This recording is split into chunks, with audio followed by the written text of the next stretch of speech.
आविर्भाव तिथि है। आज हम सब इनके गुणों का श्रवण करेंगे, इनकी चरितावली को सुनेंगे। सबसे पहले हमारे साथ है नीतू दीदी, वो एक कीर्तन करेंगे, फिर हम धीरे धीरे आगे इस सत्र को आगे बढ़ाएंगे। हरे कृष्ण हरिप्रिया दीदी, आप मंगलाचरण से शुरू कर लीजिए और नीतू दीदी सबसे पहले कीर्तन करेंगी।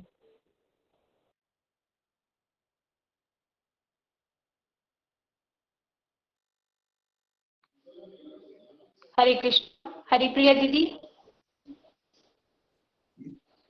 मंगलाचरण में कर दीदी को देखिए। हाँ बेटा, आप मंगलाचरण करके नीतू दीदी को बुला लीजिए। ठीक।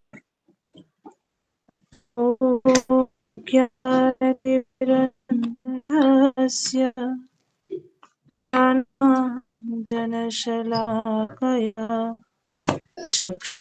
मिलितं येन तस्मै श्री गुरवे नमः।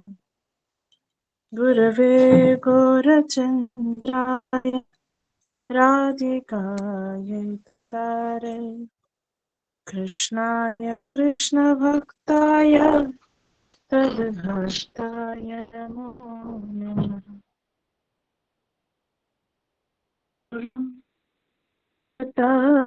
पदफलं श्रीगुरो वैष्णवंश श्रीरूपं साग्रजं सहस्ररक्तं तं सजीवं साद्वैतं सावधूतं परिजनसहितं कृष्णदेवं श्रीरामपादान् सहगणललिता श्रीविशाखान्वितं श्रीकृष्णं स्थापितं स्वयंरूपमहिं तदायुष्यं नमो ॐ विष्णुपाद श्रीमाधवप्रियाय च भक्तिप्रसाद श्रीमते नमः। सौम्यगुणचरित्राय गौरवाणि प्रचारिणे भागवत कथा स्वादकाय गुरवे नमः। मनोज्ञाय कृतज्ञाय सद्धर्मशास्त्र संविदे श्री राधा श्रीलघुप्राणाय प्रभवे नमः। नमः ॐ विष्णुपादाय कृष्णपृष्ठाय भूतले भक्ति सिद्धान्त सरस्वती नाम श्रीवासवानवे दैताय कृपा कृष्ण माधुर्य उज्ज्वल प्रेमाख्य श्रीरूपाल भक्तिद श्री गौर करुणासक्ति विग्रह नमोस्तुते। नमस्ते गौरवाणी श्रीमूर्तये दीनतारिणे श्रीरूपानुगविरुद्धाप सिद्धान्त धन्त हारिणे नमो गौरकिशोराय साक्षात् वैराग्यमूर्तये विप्रलम्बर संबोधि पादं भोजाये नमः। नमो भक्ति विनोदाय सच्चिदानन्दनामिने गौरशक्ति स्वरूपाय रूपानुगवराय ते गौराविर्भाव भूमिस्थं निर्दिष्ट सज्जनप्रिय वैष्णव सार्वभौम श्री जगन्नाथाय ते नमः। वाञ्छाकल्पतरुभ्यश्च कृपा सिन्धुभ्येव च पतितानां पावनेभ्यो वैष्णवेभ्यो नमो नमः। तत्त्वात्मकं कृष्णं भक्तरूप स्वरूपकं भक्तावतारं भक्ताक्षभक्तशिवं नमो महापद्मनाभ कृष्ण चैतन्य नामे गौरचषे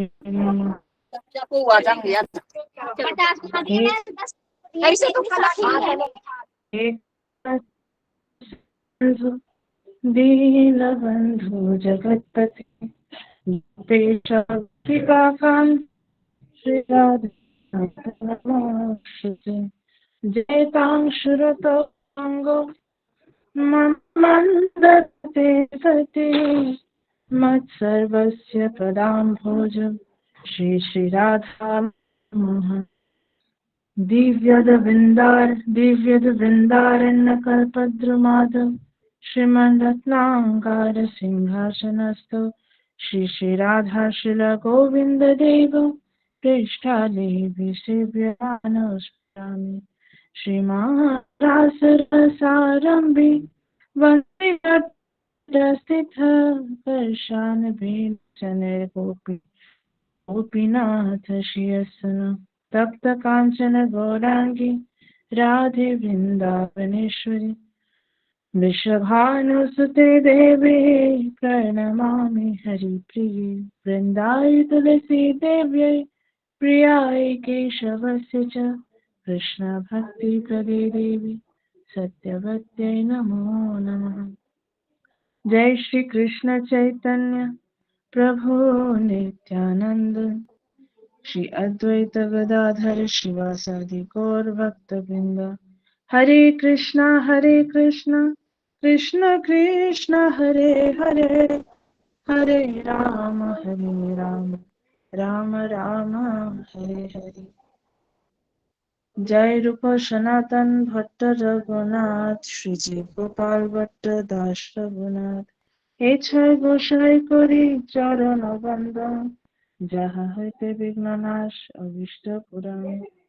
हरे कृष्णा। सबको पुनः एक बार इस आज के सत्र में सबका स्वागत है।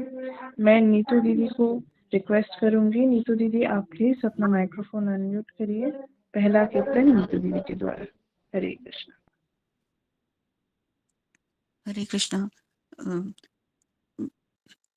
हे कृष्ण करुणा सिंधु दीन बंधु जगतपते गोपेश गोपिका कांत राधा कांत नमस्तुते तप्त कांचन गौरांगी राधे वृंदावनेश्वरी वृषभानुसुते देवी प्रणमामि हरिप्रिय। मैं श्री सुंदर गोपाल प्रभु जी के श्री चरणों में, विशाखा दीदी के चरणों में और आप सभी वैष्णवों के चरणों में अपना दंडवत प्रणाम करती हूँ। मैं कोशिश कर रही हूँ, प्लीज मेरी त्रुटियों को क्षमा कीजिएगा। मैं पहली बार ही कर रही हूँ कीर्तन। हरे कृष्णा। दीदी आपका स्वागत है। थैंक यू दीदी, थैंक यू। आपको आवाज आ रही है दीदी? जी बिल्कुल। जी दीदी बिल्कुल आ रही है, आप सुनाइए। हरे कृष्णा। मैं ये कीर्तन करूंगी। जय राधे जय कृष्ण। जय राधे जय कृष्ण जय वृंदावन श्री गोविंद गोपीनाथ मदन मोहन। जय राधे जय कृष्ण जय वृंदावन श्री गोविंद गोपीनाथ मदन मोहन। श्याम कुंड राधा कुंड गिरि गोवर्धन श्याम कुंड राधा कुंड गिरि गोवर्धन कालिंदी यमुना जय जय महावन। जय राधे जय कृष्ण जय वृंदावन जय राधे जय कृष्ण जय वृंदावन। केशी घाट वंशी भट्ट द्वादश कानन केशी घाट वंशी भट्ट द्वादश कानन जहाँ सब लीला कैल श्री नंद नंदन। जय राधे जय कृष्ण जय वृंदावन श्री नंद यशोदा जय जय गोपगान श्री नंद यशोदा जय जय गोपगान श्री दामादि जय जय धेनु वत्सगान जय राधे जय कृष्ण जय वृंदावन जय राधे जय कृष्ण जय वृंदावन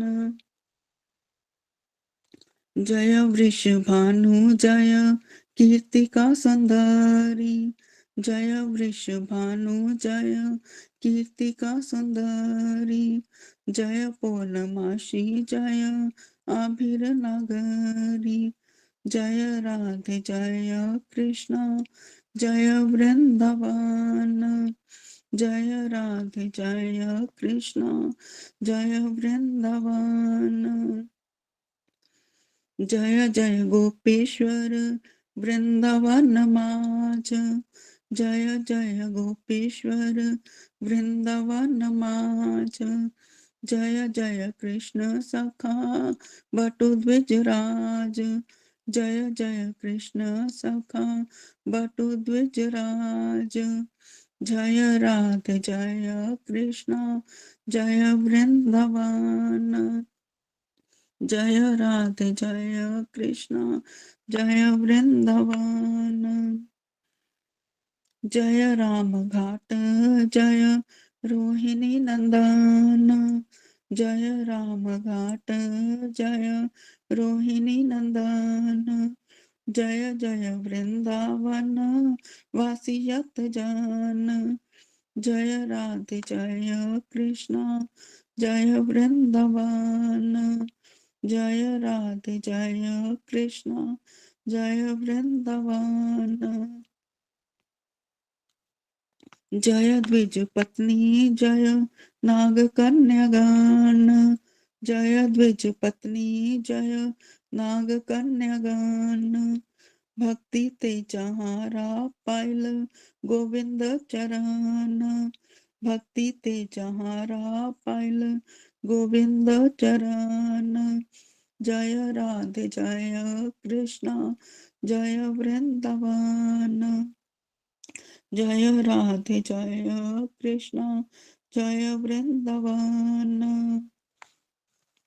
श्री रास मंडल जय जय राधा श्याम श्री रास मंडल जय जय राधा श्याम जय जय रास लीला सर्व मनोरम जय राधे जय कृष्ण जय वृंदावन जय राधे जय कृष्ण जय वृंदावन जय जय उज्ज्वल रस सर्व रस सार जय जय उज्ज्वल रस सर्व रस सार पर किया भावे जा ब्रजे ते प्रचार जय राधे जय कृष्ण जय वृंदावन जय राधे जय कृष्ण जय वृंदावन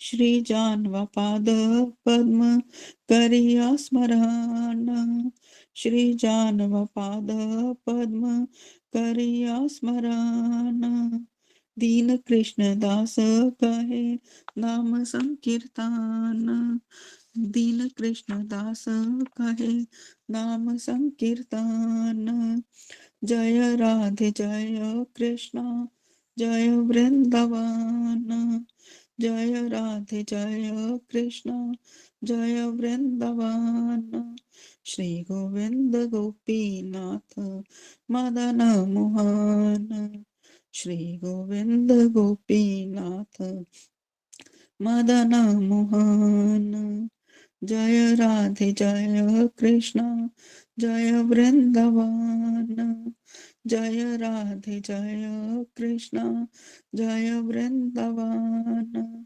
श्री गोविंद गोपीनाथ मदन मोहन श्री गोविंद गोपीनाथ मदन मोहन। हरे कृष्णा। प्लीज कृपया मेरी त्रुटियों को क्षमा कीजिएगा। बहुत मैंने अच्छा भी बहुत अच्छा गाया आपने, बहुत सुंदर कीर्तन किया आपने। आपका पहला अटेम्प्ट ऐसा लग ही नहीं रहा था। So thank you so much. अभी आज का तिथि जो है, जैसे मैया ने बताया, आज 2 तिथियां है, मतलब 2 महान वैष्णवों का आज आविर्भाव और तिरोभाव भी है। तो हमारे जो भक्ति रहित माधव गोस्वामी परम गुरुदेव महाराज जी जो है और श्रीला गौर कृष्णदास बाबा जी महाराज जी जो है, उनका संबंध कुछ ऐसा है कि जिस दिन माधव महाराज हमारे परम गुरुदेव जी का तिरोभाव तिथि है, उस दिन उनका आविर्भाव तिथि है। गौर कृष्णदास बाबा जी महाराज का आविर्भाव तिथि है। जिस दिन गौर कृष्णदास बाबा जी महाराज का तिरोभाव तिथि है, उस दिन परम गुरुदेव का आविर्भाव तिथि है। तो ऐसा लगता है कि जैसे दोनों का, इसी से पता चलता है कि ये दोनों इस धाम के नहीं है, उनका गोलोक वृंदावन से उनका कनेक्शन है। तो आज अभी हम श्रवण करेंगे श्री गौर कृष्णदास बाबा जी महाराज जी के गुणावली कीर्तन। तो गौतम प्रभु जी हमें सुनाएंगे। गौतम प्रभु जी, आप प्लीज हम सबको गौर कृष्णदास बाबा जी महाराज जी का कथा सुनाइए और कृतार्थ कीजिए। हरे कृष्णा। सो क्या मैं सबको सुनाई दे पा रहा हूँ? जी प्रभु जी, जी प्रभु जी। ओम अज्ञानतिमिरान्धस्य ज्ञानाञ्जनशलाकया चक्षुरुन्मिलितं येन तस्मै श्रीगुरुवे नमः। मूकं करोति वाचालं पंगुं लङ्घयते गिरिं यत्कृपातहं वन्दे परमानन्दमाधवं श्रीचैतन्येश्वरम्।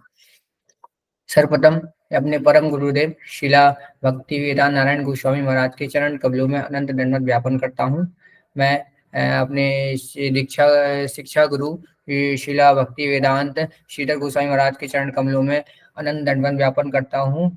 यहाँ उपस्थित मेरे सभी श्रवण गुरु, शिक्षा गुरु सुंदर गोपाल प्रभु जी, सुलभ प्रभु जी, विशाखा मैया और अनंत सभी सीनियर वैष्णव और वैष्णवी के चरण कमलों में अनंत दंडवत ज्ञापन करता हूँ। और यहाँ उपस्थित सभी गौर भक्तवृंद और वैष्णव भक्तवृंद के को भी मेरा यथा योग्य प्रणाम स्वीकार हो।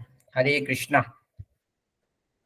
तो आज का जो उत्सव है, आज तो सबसे पहली बात है कि आज एकादशी भी है ना, हरि वाशरे मतलब the day of Lord Hari. लेकिन आज तो डबल एकादशी हो गई। क्यों हो गई? क्योंकि आज तो हमारे गौर किशोरदास बाबा जी का क्या है, तिरुभाव है, मतलब आज के दिन वो आप प्रकट हो गए थे। तो शास्त्रों में बोला जाता है कि वैष्णवों का आना तो शुभ होता है, लेकिन उनका जाना और भी शुभ होता है, क्योंकि वो भगवान के साथ अपने जो विरह वो फील कर रहे थे, वो उससे मुक्त होकर वो नित्य लीला में प्रविष्ट करते हैं अपने अपने आप प्रकट के दिन। तो हमारे जो गौर किशोरदास बाबा जी महाराज हैं, वो कौन है? नमो गौर किशोराय साक्षात वैराग्य मूर्ति, लाइक वो वैराग्य की साक्षात मूर्ति है। रिनंसिएशन, उनका जो रिनंसिएशन का लेवल है बहुत हाई है।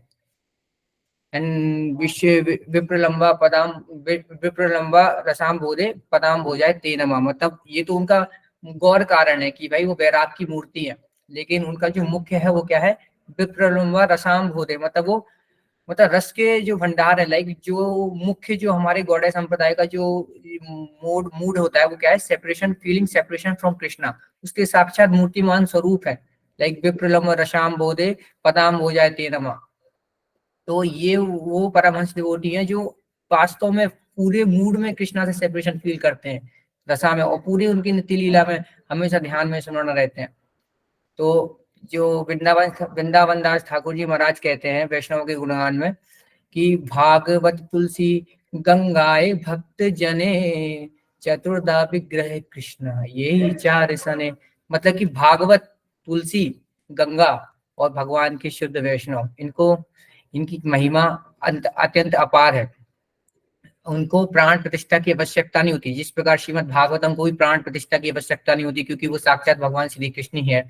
तुलसी महारानी को भी प्राण प्रतिष्ठा की आवश्यकता नहीं, क्योंकि भगवान की सबसे बड़ी साख्य भाव में दासी भी हैं, उनकी मित्र भी हैं। और गंगा मैया को भी, मतलब गंगा महारानी को भी कहाँ प्राण प्रतिष्ठा की आवश्यकता होती है, जिनके दर्शन मात्र से ही प्राणियों के पाप नष्ट हो जाते हैं। और चौथे जो मुख्य हैं हमारे परम वैष्णव महाराज सारे, उनके दर्शन, उनको भी प्राण प्रतिष्ठा की आवश्यकता नहीं होती, क्योंकि तोमार हृदय करे सदा गोविंदे विश्राम। मतलब जो परम वैष्णव होते हैं उनके हृदय में हमेशा भगवान श्री हरि का वास होता है। एंड जो हमारे गौर किशोरदास बाबा जी महाराज हैं, उनका जो लेवल है उनको तो हम कभी टच कर ही नहीं सकते। The glory of Gaur Kishor Das Baba ji Maharaj very high, we can not touch the glory of Lord Gaur Kishordas Baba ji Maharaj. But जैसे क्लास का कोई टॉपर होता है तो हम उसके कुछ कुछ टिप्स तो ले ही सकते हैं, ताकि हम अपने जो अपनी हमारी वास्तविक स्थिति उससे थोड़ा ऊपर उठ जाए। तो हम आज उनके कथा के माध्यम से थोड़ा ग्लोरीफाई उनको करेंगे एंड कुछ जानेंगे उनसे, जो लेने योग्य वस्तु हमारे लायक होगी तो हम उसको धारण करेंगे और अपने जीवन को सुलभ बनाएंगे। वास्तव में यही क्या होती है, यही वास्तव में एक पुष्पांजलि होती है किसी शुद्ध वैष्णव के चरणों में, अगर हम उनके इंस्ट्रक्शन को फॉलो कर पाते हैं। भाई लोग या थोड़ा बाहर चले जाओ, हल्ला मत करो।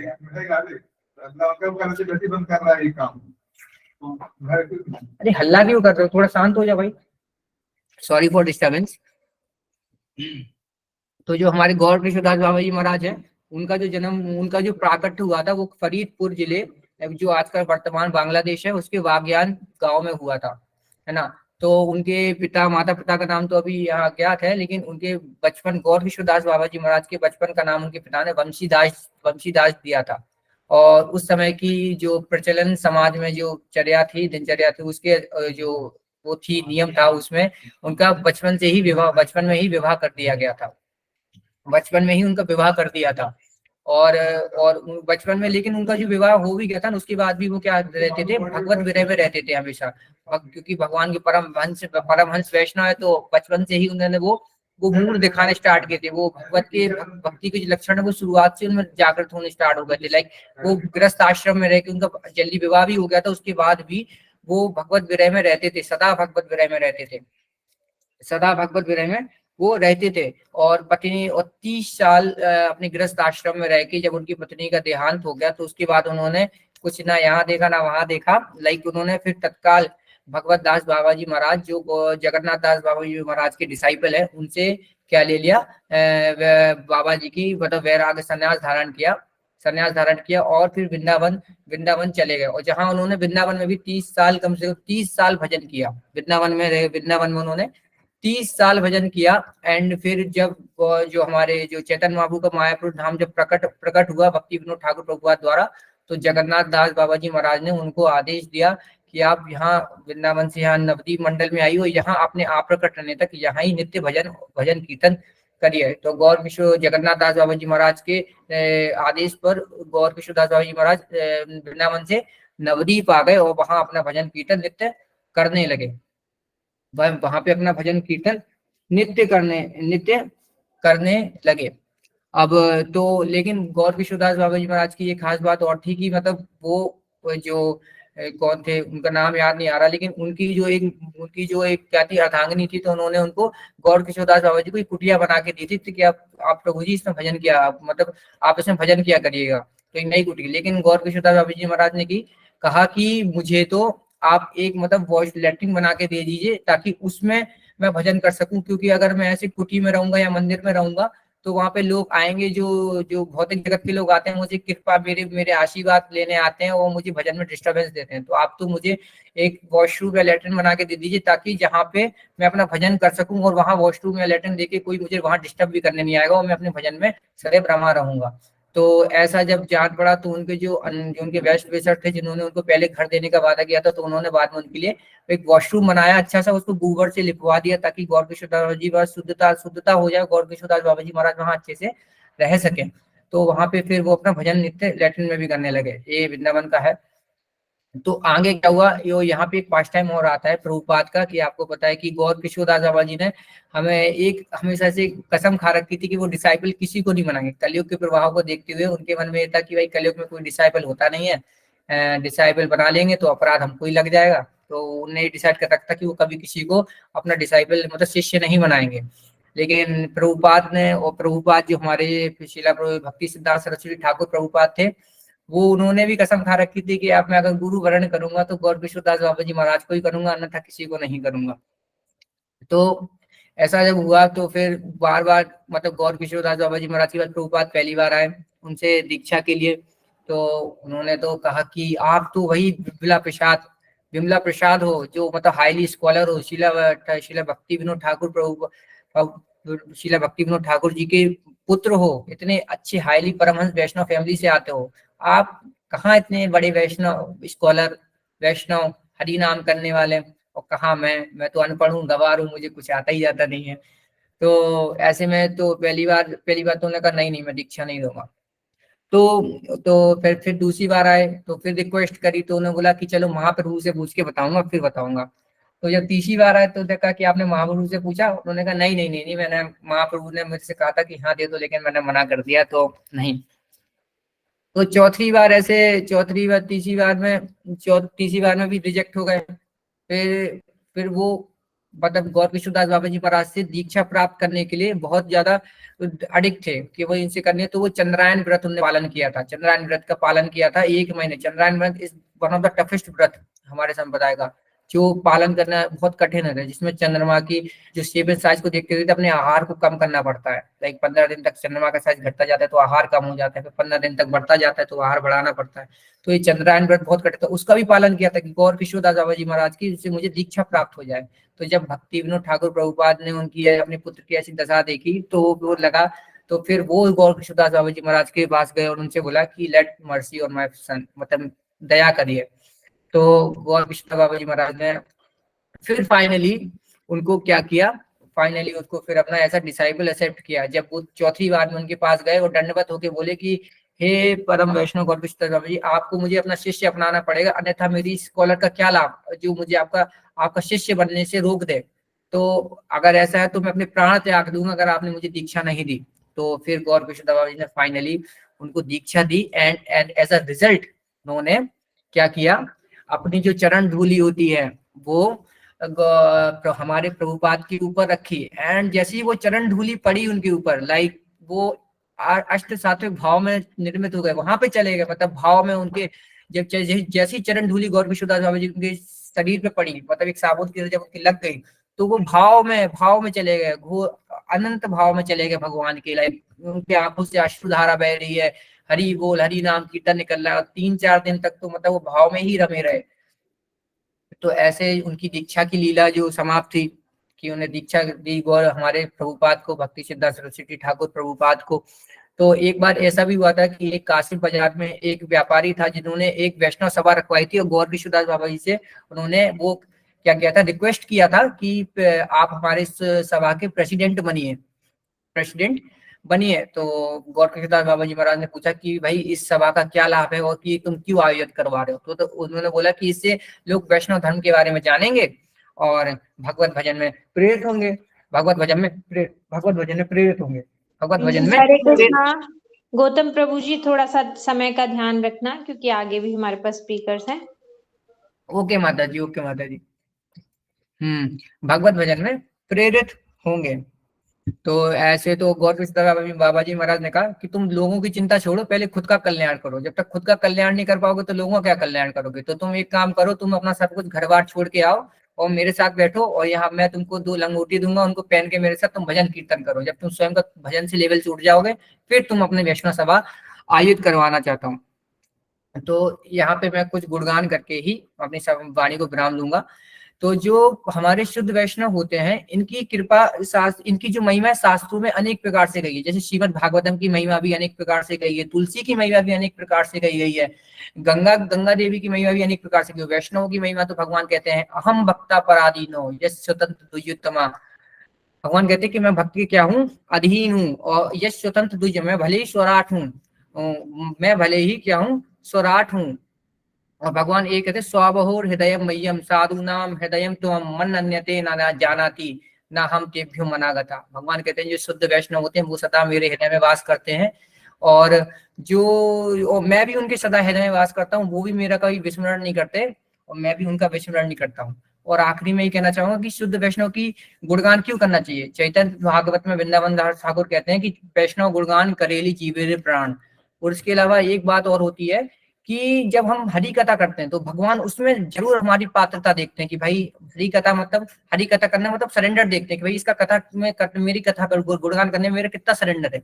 लेकिन जब कोई एक अपात्र व्यक्ति भी अगर वैष्णव को गुणगान करते तो वहां उन भगवान पात्रता नहीं देखते, वहां देखते हैं कि मेरे भक्त का गुणगान हो रहा है, मैं वहां जाऊंगा। क्योंकि भगवान नारद मुनि से कहते हैं ना हम वसामी वैकुंठे हृदय योगी नाम हृदयेषु वा यत्र गायन्ति मद भक्ता तत्र तिष्ठामि नारद। भगवान बोलते हैं कि जहां मेरे भक्तों का गुणगान होता है वहां तो मैं प्रकट होता ही होता हूँ, भले ही हरि कथा में मैं भाव देखूं, उसका सरेंडर में देखूं। भगवान भगवत गीता के 4वें अध्याय के 11वें श्लोक में होते हैं ना कि जो मेरे को जैसे प्रकार से सरेंडर करता है मैं उसी भाव से रेसिप्रोकेट करता हूँ। लेकिन भक्तों के जब भक्तों का गुणगान करते हैं तो भगवान वहां पात्रता नहीं देखते, वहां प्रकट होते हैं सीधा सीधा कि हाँ कोई भी अपात्र व्यक्ति लेकिन भक्त का गुणगान कर रहा है तो वहां मुझे प्रकट होना ही होना है। तो इसी के साथ मैं अपनी वाणी को विराम दूंगा। और ऐसे तो शुद्ध भक्तों की महिमा अनंत है, क्योंकि हरि अनंत हरि कथा अनंता कहो सुनो सहो विधि सब संता। तो हरि की अनंत है तो उनके भक्तों की हरि और उनके शुद्ध भक्तों में कोई अंतर नहीं, तो कथा तो अनंत है। लेकिन जो थोड़ा बहुत गुणगान इस तुच्छ दास से हो पाया वो उसने किया। और वाणी में कहीं भी त्रुटि हुई कुछ माध्यम से तो अपना दास समझ के क्षमा करिएगा। हरि बोल। हरे कृष्ण। हरे कृष्णा प्रभु ji, thank you so much. आपने बहुत अच्छी कथा करी है आज। इस तरह से हमारे गुरुवर हमें सिखाते हैं कि भक्ति कैसे करना है, भक्ति के राज्य में प्रवेश करके भक्ति करना, भक्ति को चालू रखना और आगे बढ़ना, ये इतना इजी नहीं होता है कि भगवान ऐसे ही हमारे बंधन में बच जाए। तो किस प्रकार से भगवान को बांधना है वो हमारे गुरुवर हमें सिखाते हैं। तो आगे की कथा हम श्रवण करते हैं सुरेंद्र प्रभु से। सुरेंद्र प्रभु, आप प्लीज अपना माइक्रोफोन अनम्यूट करिए। ऑलरेडी अनम्यूट है। हरे कृष्ण प्रभु, आप सुनाइए।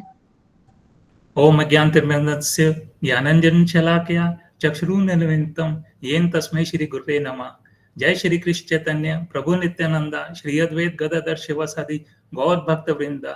हरे कृष्णा कृष्णा कृष्णा हरे हरे, हरे राम राम राम हरे हरे। सर्वप्रथम मेरे दीक्षा गुरु को दंडवत प्रणाम, तत्पश्चात मेरे शिक्षा गुरु को दंडवत प्रणाम, तत्पश्चात शिक्षा गुरु श्री सुंदर गोपाल प्रभु जी को दंडवत प्रणाम, तत्पश्चात शिक्षा गुरु श्री सुंदर गोपाल प्रभु जी को दंडवत प्रणाम, तत्पश्चात विशाखा दीदी को दंडवत प्रणाम। सभी दीदियों को प्रणाम जिन्होंने इस टीम को बहुत ही सुंदर तरीके से चलाया है अभी तक और हमको मौका दिया है बोलने का। सबको बहुत बहुत धन्यवाद प्रणाम। आज गौर किशोरदास बाबा जी के बारे में बोलेंगे। वैसे तो गौतम प्रभु जी ने सारा कुछ बोल दिया, क्योंकि रिटर्न मटेरियल हम दोनों का शायद कॉमन था, तो बहुत ही सिमिलर चीजें आपको सुनने को मिलेंगी मेरे से।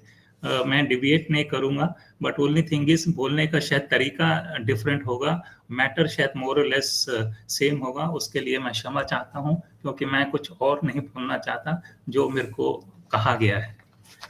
तो शुरू करते हैं।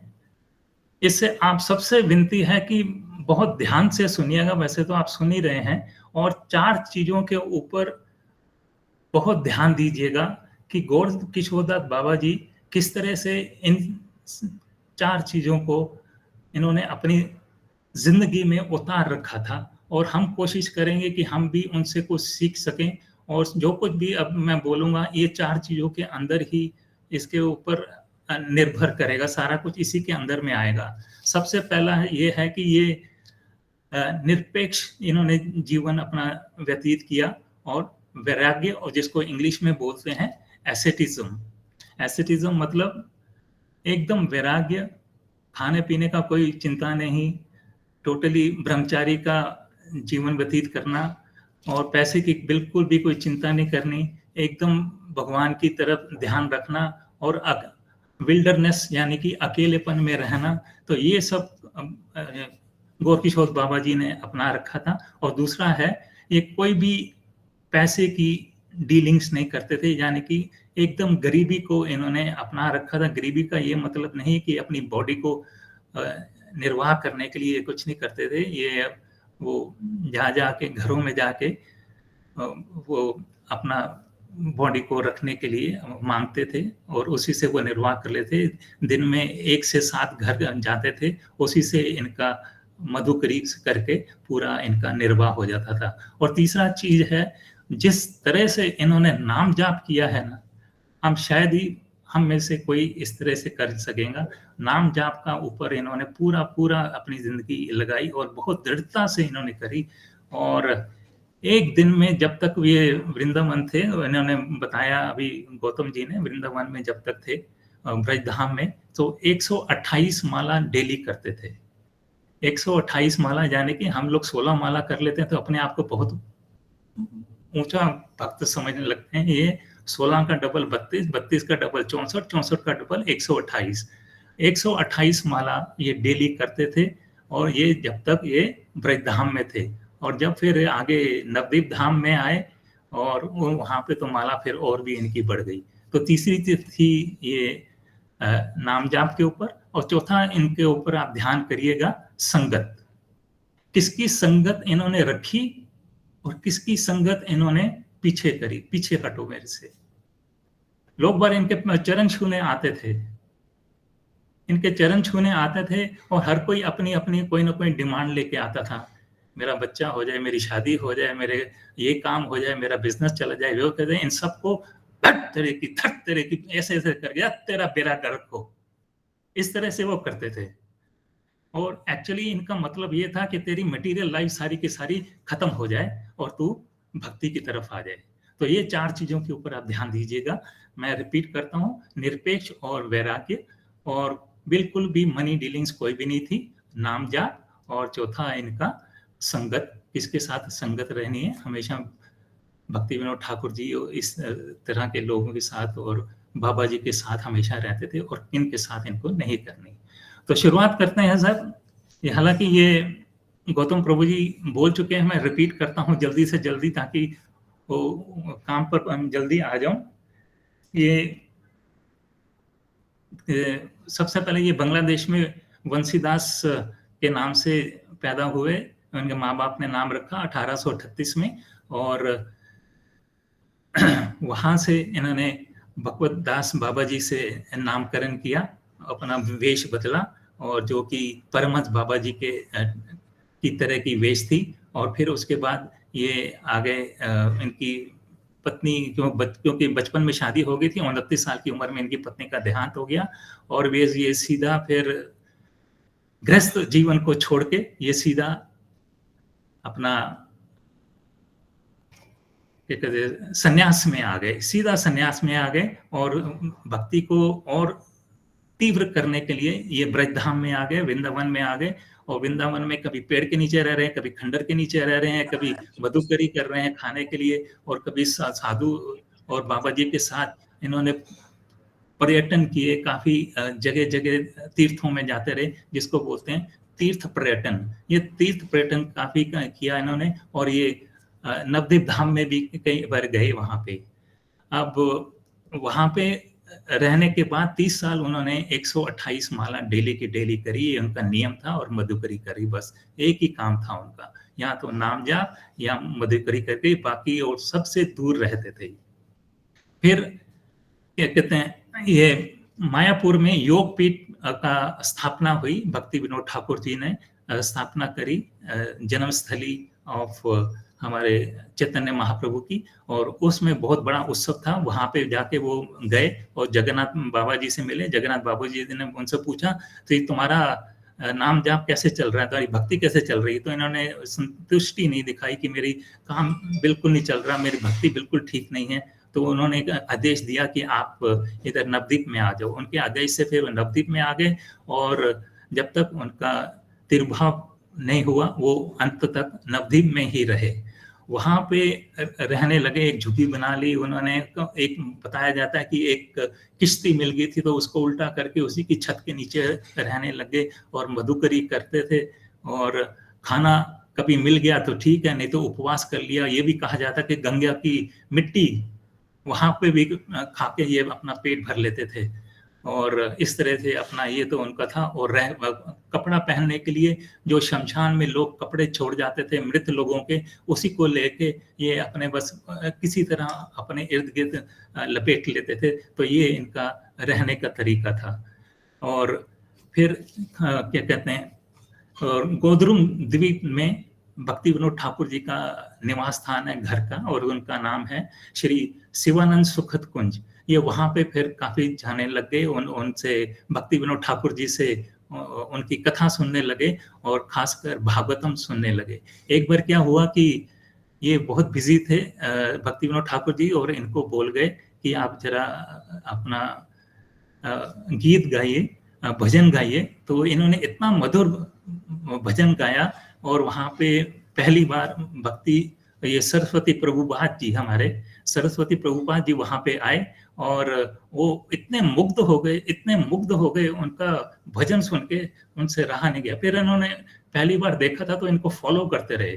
तो इन्होंने देखा कि ये 24 घंटे कृष्णा कॉन्शियस में रहते हैं, बहुत ही अजीब थे।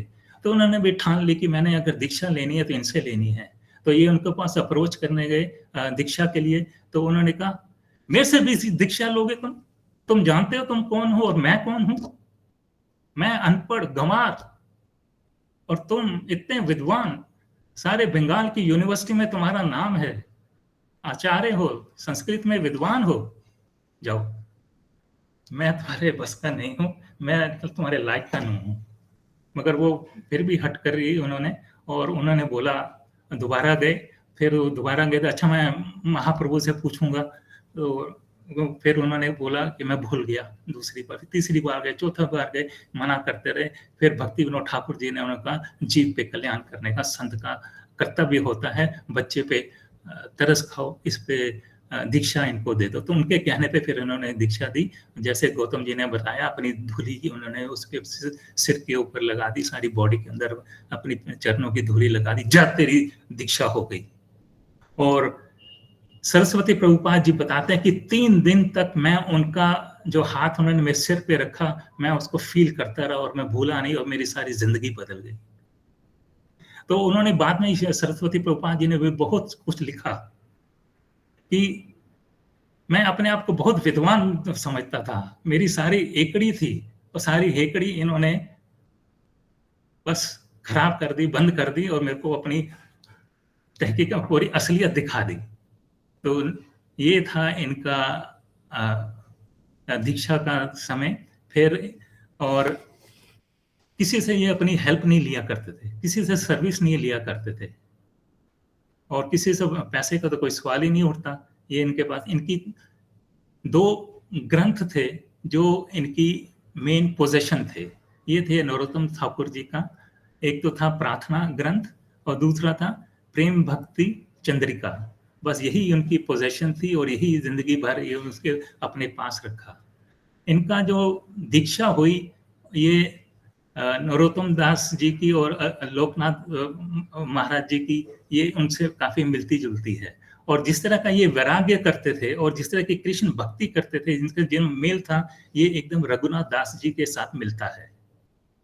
और इन्होंने फिर एडवाइस किया सरस्वती प्रभुपाद जी को कि आप इतने पढ़े लिखे हो, इतने ज्ञानी हो, आप सारे विश्व को कृष्ण भक्ति की तरफ प्रचार करो।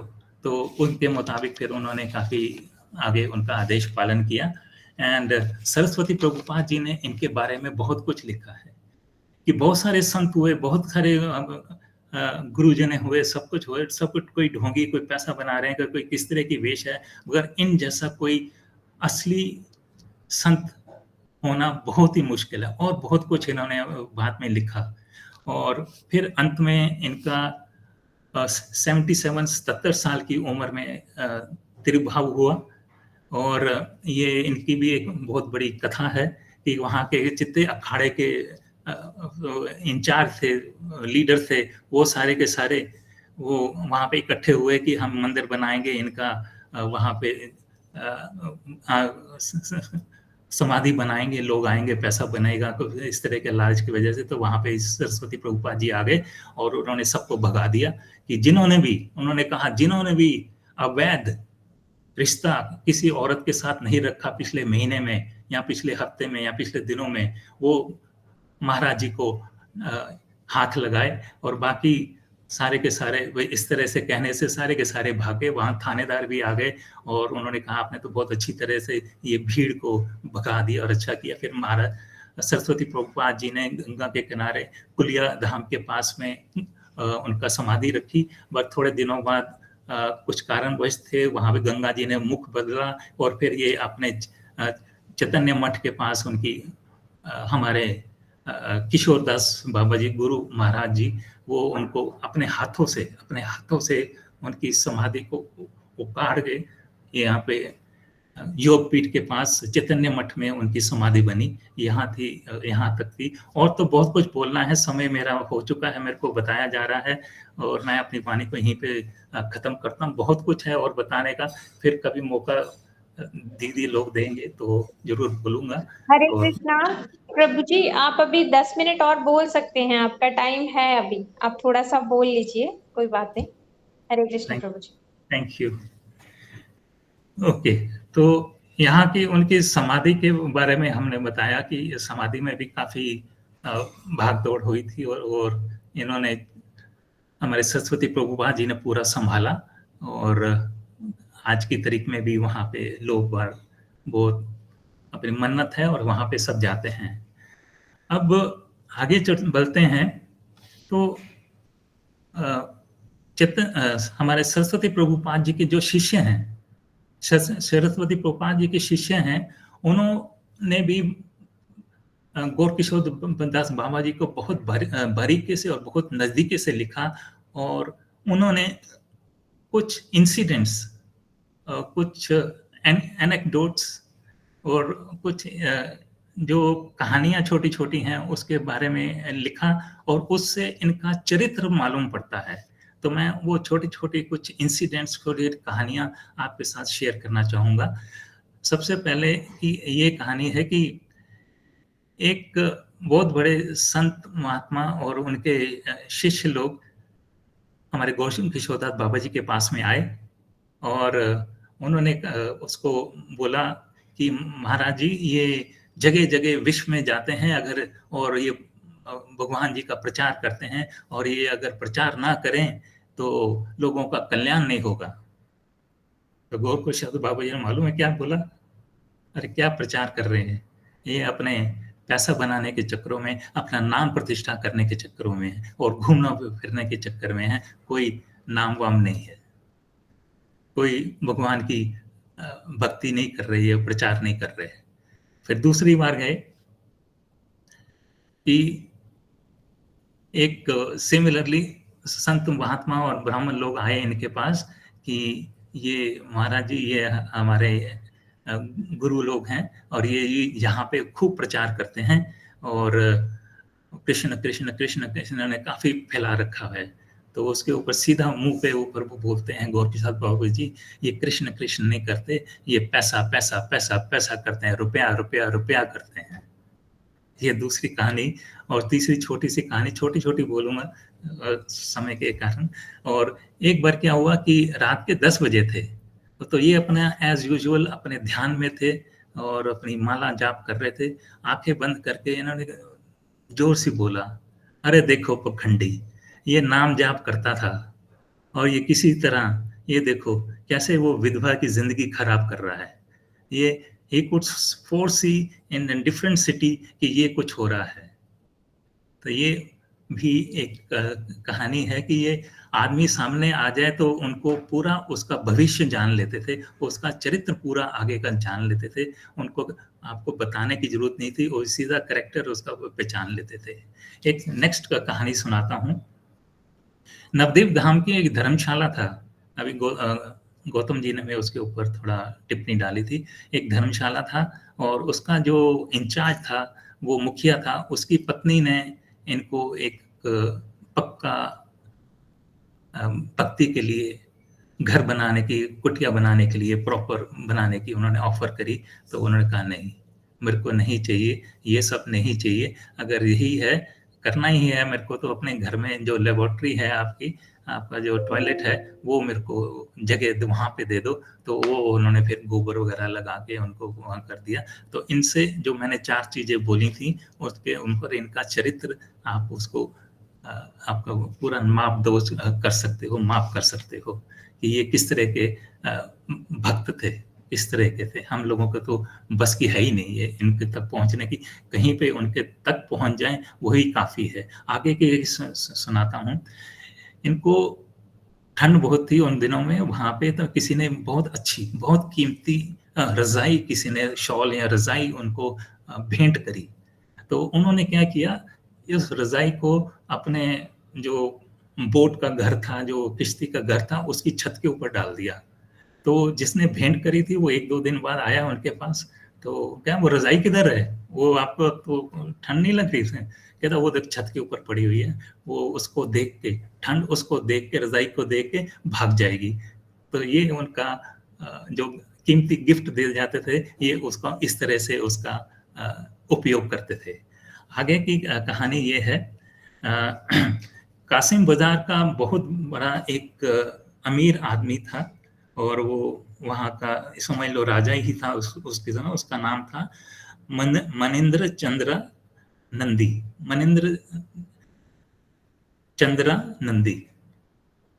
तो उसने इनको इनवाइट किया, इनको बुलाया, आप मेरे घर में आओ, मेरे और इसको भक्ति में और भजन कीर्तन में आप सहयोग करो, आप लीड करो, आप मुखिया बनो वगैरह करके। तो उन्होंने उसको बोला, अगर हमसे मेल जोल रखना चाहते हो तो सब कुछ अपना बेच बाच के मेरे पास में आ जाओ, साथ में कुटिया बना लो, तो वहां पे बेहतर भजन कीर्तन हुआ करेगा। सब कुछ अपना छोड़ दे, और तेरी खाना पीना मैं गारंटी देता हूँ, मैं मधुकरी करूंगा और जिंदगी भर में तेरे को मैं पूरा खिलाऊंगा। आप समझ सकते हो, वो एकदम फिसल गया। जैसे हमारे भक्ति प्रधान नारायण महाराज जी बोलते थे, कोई उनके पास में भक्ति की तरफ आशीर्वाद लेने, कृपा करने, इस तरह से कोई नहीं आता था, क्योंकि वे ठोक बजा के सबको भक्ति की तरफ ही सलाह और कृपा देते थे। यही उनकी कृपा करने का तरीका था, वो भक्ति की तरफ ले जाते थे।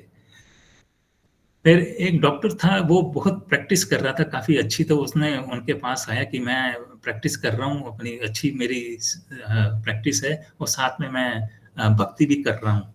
तो उन्होंने उसको आदेश दिया, ये प्रैक्टिस वगैरह करके और साथ में भक्ति वगैरह ये नहीं होगा, अपना क्लिनिक वगैरह जो बिल्कुल तो बंद कर दे और यहाँ पे कुटिया बना ले और यहाँ पे आके अपनी भक्ति कर। तो ये उनका कहने का तरीका था। और लास्ट में बोलना चाहूंगा, सनातन गोस्वामी जी का तिरुभाव दिवस था, तो इनके साथ में एक इनका ही सहयोगी था, जिस तरह से ये अपनी भक्ति करते थे, सहयोगी था, ये लास्ट वाली है। तो सनातन गोस्वामी जी का इन्होंने तिरुभाव दिवस बनाने की ठानी कि हम इसको भजन कीर्तन करेंगे और साथ में प्रसाद वगैरह सब करेंगे। तो इनका जो सहयोगी था, तो उसने बोला ये सब करने के लिए खाना पीना जो हमने प्रसाद वगैरह बनाने के लिए, इसके लिए कुछ पैसा वगैरह चाहिए होगा, कुछ सामग्री चाहिए होगी, ये चीजें हमको इकट्ठी करनी पड़ी होंगी। तो उन्होंने बोला किसी को बताना मत, हम ये सब कुछ नहीं करेंगे, हम 24 घंटे नाम जाप करेंगे। तो उन्होंने तिरुभाव दिवस 24 घंटे नाम जाप करके सनातन गोस्वामी का मिलाया। पैसे का तो कोई सवाल ही नहीं उठता, या किसी से मदद मांगे या कुछ करें या इकट्ठी करें, ऐसे करके। तो ये उनका जीवन था। तो अपनी वाणी को यहीं पे मैं समाप्त करता हूँ। बहुत बहुत धन्यवाद आपका। और जाते जाते एक इनकी गौर किशोर दास जी की प्रणाम मंत्र आपके साथ शेयर करना चाहूंगा। नमो गौर किशोराय साक्षात वैराग्य मूर्ते विप्रलंब रसम बुंदे पदम बुज्य ते नमः। मैं गौर किशोरदास बाबा जी महाराज का प्रणाम मंत्र भक्ति सिद्धांत सरस्वती के जो गुरु थे, जो त्याग की मूर्ति हैं, वो अपनी श्रद्धा पूर्वक श्रद्धांजलि अर्पित करता हूं। ये सदैव कृष्ण के विरह और गहन प्रेम में, भावना में डूबे रहते हैं। तो अंत में मैं यही कहना चाहूंगा, मैंने शुरू में आपको बोला था 4 चीजों के ऊपर इनका नापदान करिएगा, और फिर आज रात को सोने से पहले आप देखिएगा कि आप का जो लेवल था और हमारा जो लेवल है बीच में गैप कितना है, हो सके तो इस गैप को थोड़ा कम करिएगा। पहली चीज थी इनका सबसे पहले निरपेक्ष, बाहर किसी चीज के ऊपर डिपेंडेंसी नहीं थी, सब कुछ जो था अंदर ही, भगवान जो के अंदर, जो कृष्ण भगवान जी अंदर बैठे उसके ऊपर डिपेंडेंसी। और दूसरा था इनका वैराग्य, टोटल वैराग्य। और वैराग्य किस चीज का? कृष्ण भगवान जी का और उनकी साथ राधा जी का, ये था उनका वैराग्य, इतना उच्च कोटि का वैराग्य। बाकी भक्ति विधान नारायण महाराज जी ने आज अपनी कैसेट में अपने बहुत कुछ बोला है, ऑडियो में काफी कुछ बोला है इसके बारे में। और दूसरा, कभी कोई मनी की इन्होंने डीलिंग्स नहीं करी, पैसे के ऊपर तो हमें कुछ जाते नहीं थे, यूं समझ लो गरीबी को अपना रखा था। और तीसरा, नाम जाप पूरा निष्ठा के साथ 128 तो वृंदावन में कर रहे थे माला डेली, और यहाँ पे आके तो और भी संख्या बढ़ गई थी, उसका भी आप अनुमान लगा सकते हैं। और लास्टली संगत हमेशा वैष्णवों की रखना, भक्त लोगों की रखना। और जो मटेरियल लोगों के आते हैं, मेरे को ये दे दो, मेरे को वो कर दो, इसी कृपा कर दो, ये कर दो, मेरी शादी नहीं हो रही, मेरा पैसा नहीं हो रहा, बिजनेस ठप हो गया, इन सबको वो भगा देते थे, धर तेरे सत्यानाश हो। तो थैंक यू वेरी मच। हरे कृष्णा कृष्ण कृष्णा हरे हरे। आप सब लोगों ने सुना, उस सब के लिए मैं बहुत बहुत धन्यवाद हूँ। कुछ गलती हो गई हो तो क्षमा करिएगा। अगर कुछ अच्छी चीजें आपके अंदर ग्रहण हो गई हो तो ये सब गुरु कृपा है, सब दीदी लोगों का कृपा है। धन्यवाद। हरे कृष्णा प्रभु जी, आपका बहुत बहुत धन्यवाद। आपने बहुत अच्छे से ब्रीफ में बहुत कुछ समझाया। बस एक शब्द में जो मुझे लगा, सॉरी आपको इंटरप्ट करना चाहूंगी, जो आपने गरीबी शब्द यूज किया उसकी जगह हम निष्किंचनता शब्द इनके लिए यूज करेंगे कि ये बिल्कुल निष्किंचन थे, किसी से भी इनको कुछ नहीं लेना था। हरे कृष्णा प्रभु जी। अभी हमारे साथ आगे हरिप्रिया दीदी। हरे कृष्णा मैया, हरे कृष्णा प्रभु। मैं एक बात, मुझे प्रभु जी की ये कथा सुन के एक बात मुझे बोलने की इच्छा जागी है। बात ये है कि हमें हमेशा अपने आप को दीन क्यों रखना चाहिए। दीनता और दीनहीन भाव हृदय में क्यों आना चाहिए। एक तो हमारे भगवान का नाम है दीन दयाल, दीन बंधु। हमारे गुरुवर हमेशा क्या दिखाते कि धन को सही उपयोग करना चाहिए, पर धन को कभी अपने उपयोग में नहीं रखना चाहिए। जितना जरूरी है उतना ही यूज करना चाहिए। जैसे आज हम गौर कृष्णदास बाबा जी महाराज जी के कथा में हमने देखा कि वो हमेशा अपने आप को कैसे रखते थे, दीन भाव से। हमारे गुरुवर कहते कृपा जो है वो कैसा होता है, एक पानी की तरह होता है। अगर आप कभी ग्लास से पानी गिराओगे तो पानी क्या ऊपर जाएगा या नीचे जाएगा? पानी हमेशा नीचे ही आता है। तो भगवान की कृपा भी वैसी ही होती है।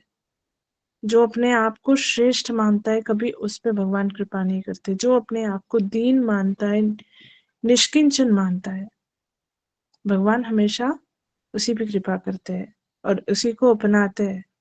क्योंकि माता पिता का जो पुत्र दुर्बल होता है ना, उसी पे ध्यान और उसी पे अपना पूरा समय माता पिता ज्यादा देते हैं। तो अब आगे की कथा की ओर बढ़ते हैं। हमारे आज के दूसरे नायक श्रील प्रभुपाद पार्षद श्रील भक्तिवेदांत माधव गोस्वामी परम गुरुदेव महाराज जी की कथा की ओर। तो उनकी चरितावली में हमारे पहली वक्ता है संध्या दीदी। मैं संध्या दीदी से रिक्वेस्ट करूंगी, संध्या दीदी आप प्लीज अपना माइक्रोफोन अनम्यूट करिए और इस महान भक्त के कथा के द्वारा हम सबको कृतार्थ करिए। धन्यवाद दीदी। हरे कृष्णा। ओम अज्ञानतिमिरान्धस्य ज्ञानाञ्जनशलाकया चक्षुर्मिलितं येन तस्मै श्रीगुरुवे नमः। गुरुवे गौरचन्द्राय राधिकाय तदालये कृष्णाय कृष्णभक्ताय तद्भक्ताय श्री कृष्ण चैतन्य प्रभु नित्यानंद, श्री अद्वैत गदाधर शिवासादि गौर भक्तवृंद। बोलो हरे कृष्णा कृष्णा कृष्णा हरे हरे, हरे राम राम राम हरे हरे। सर्वप्रथम मैं अपने गुरु पाद पर ओम विष्णुपाद अष्टोत्तर सर श्री श्रीमद् भक्ति वेदांत श्रीधर गोस्वामी महाराज जी के चरण कमलों में अनंत कोटि दंडवत प्रणाम करती हूँ। तत्पश्चात नित्य लीला प्रविष्ट ओम विष्णुपाद अष्टोत्तर श्री श्रीमद् भक्ति श्री रूप सिद्धांति गोस्वामी महाराज जी के चरण कमलों में अनंत कोटि दंडवत प्रणाम करती हूँ। तत्पश्चात जगत गुरु श्री नित्य लीला प्रविष्ट ओम विष्णुपाद अष्टोत्तर श्री श्रीमद् भक्ति वेदांत नारायण गोस्वामी महाराज जी के अंत की कृपा की वांछा करती हूँ। सुंदर गोपाल प्रभु जी, सुबल प्रभु जी, विशाखा दीदी के चरणों में मेरा दंडवत प्रणाम। यहाँ पर उपस्थित वैष्णवियों को मेरा यथायोग्य प्रणाम। तो आज हमारे समक्ष एक बहुत ही सुंदर तिथि उपस्थित हुई है, श्री श्रीमद् भक्ति दाई माधव गोस्वामी महाराज जी की आविर्भाव तिथि। उनकी आविर्भाव तिथि को मेरा कोटि कोटि प्रणाम। तो शिला भक्ति सिद्धांत सरस्वती प्रभुपाद जी उनके बारे में कहते हैं कि हायग्रीव ब्रह्मचारी जो कि उनका ब्रह्मचर्य नाम था, ज्वालामुखी ऊर्जा वॉल्केनिक एनर्जी से संपन्न है। वह सर्वदा किसी भी सेवा को उत्साहपूर्वक करने के लिए प्रस्तुत रहते हैं और कोई भी अवस्था हो, मतलब कैसी भी उनको कोई भी अवस्था में दिया जाए तो उनको सफल होकर ही वह लौटते हैं। इनके बारे में श्री श्रीमद् भक्ति रक्षक श्रीधर गोस्वामी महाराज जी अपना वक्तव्य जो बताते हैं कि श्रील माधव महाराज जी एक असाधारण सेवा उद्यम के मूर्तिमान विग्रह स्वरूप थे। श्री प्रभुपाद के शब्दों में ही वे बोलते हैं कि वह ज्वालामुखी ऊर्जा वॉल्केनिक एनर्जीज संपन्न सर्वोत्तम सेवक थे। तो वह ये बोलते हैं कि जहाँ पर हमारे सारे प्रयास, हमारी चेष्टाएं समाप्त हो जाती हैं, वहीं पर उनके प्रयास जो हैं वो आरंभ होते हैं। तो इनके विषय में वे कहते थे कि मेरा कथन यह है कि श्रीपाद माधव महाराज जी की तुलना एकमात्र श्रीमन महाप्रभु के परिकर जो श्री वक्रेश्वर पंडित जी से हो सकती है, कि जो बिना किसी रुकावट के, मतलब 72 घंटे 72 आवर्स निरंतर नृत्य कर सकते थे। तो ये तो एक बिंदु मात्र उनके बारे में मैंने बताया पढ़कर आपको।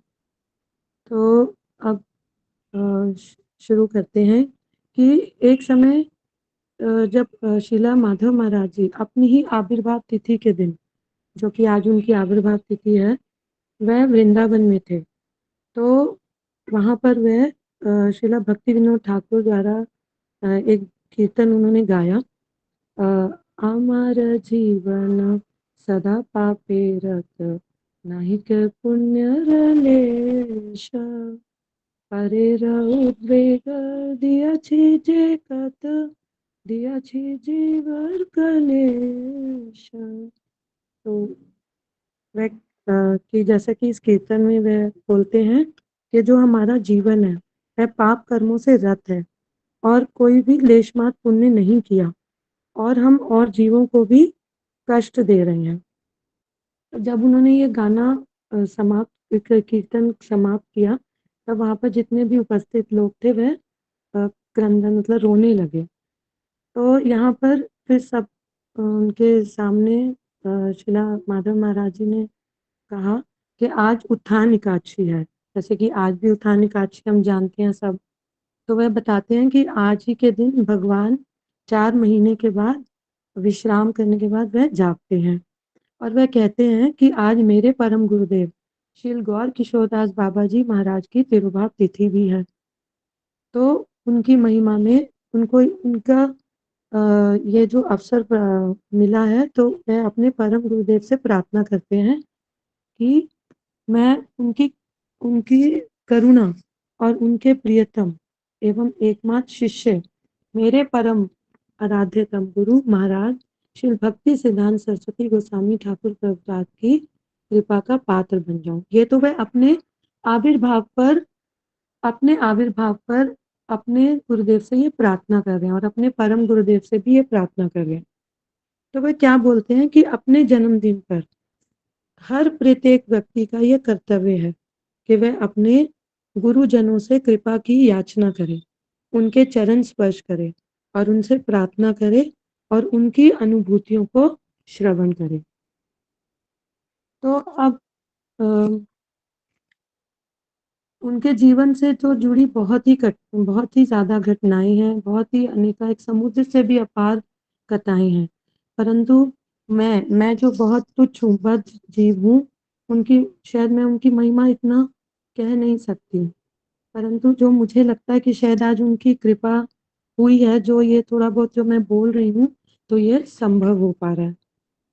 तो एक बार श्रीला माधव महाराज जी ग्वालपाड़ा मतलब आसाम में जो है, वहाँ पर वह हर समय जैसे हरि कथा कीर्तन का प्रवेशन किया करते थे और वहाँ पे जो लोग पहाड़ों पर रहते हैं वह इतना दूर दूर से मतलब 20 किलोमीटर साइकिल चलाकर उनकी कथा कीर्तन का श्रवण करने के लिए आते थे। तो एक दिन जब वह कथा कीर्तन वहाँ पे समाप्त हुआ तो बहुत तेज बारिश होने लगी। तो और बारिश ऐसी हो रही थी कि बंद होने का नाम ही नहीं ले रही थी। तब शिला गुरुदेव महाराज जी ने हमारे जो श्री भक्ति विज्ञान भारती महाराज जी हैं और उनके साथ उनके गुरु भ्राता श्री माधव आनंद प्रभु जी से बुलाकर कहा कि जाओ कि इन भक्तों के लिए आज रात का रहने का और उनके प्रसाद की व्यवस्था करो, क्योंकि ये जब भी जो यहाँ पर आते हैं वह बहुत ही श्रद्धा से आते हैं, तो हमें भी उनकी सेवा उसी प्रकार से करनी चाहिए। तो यहाँ पर हमें क्या पता चलता है कि जो हमारी जो मतलब धाम परिक्रमा होती है, जहाँ पर भी शुद्ध भक्त वास करते हैं और वहाँ पर जो यात्री वहाँ पर आते हैं, तो उनको हम उसी समान समझना चाहिए हमारे को जो धाम में जाते हैं। वही जो वहाँ पर यात्री होते हैं, वही जो शुद्ध भक्त जो कथा करते हैं, वो भी धाम जैसा ही होता है। जो वहाँ पर उनकी कथा श्रवण करने आते हैं, वह उससे अलग नहीं होता। तो हमें यहाँ पे शीला माधव महाराज जी बोलते हैं कि हमें उनकी सेवा जो है बड़े ही निष्कपट हृदय से करनी चाहिए। और वह फिर यहाँ पे बोलते हैं that it should not be commercial. तो जो धाम परिक्रमा करने वाले यात्री हैं, उनकी जो सेवा है वो हम शिवानंद सेन जो थे, शिवानंद महाप्रभु का जो लोग उनकी पुरी में दर्शन करने के लिए जाते थे, तो उन भक्तों की जो वार्षिक यात्रा होती थी, शिवानंद सेन उनकी सेवा करते थे, उनका सारा प्रबंध करते थे। तो उस प्रकार हमें उनकी सेवा करनी चाहिए। तो यहाँ पर बतलाते हैं कि यदि कोई शिवानंद सेन की तरह यात्रियों की सेवा निष्कपट भाव से करता है, तो उसे अवश्य ही नित्यानंद प्रभु जी की कृपा प्राप्त होती है।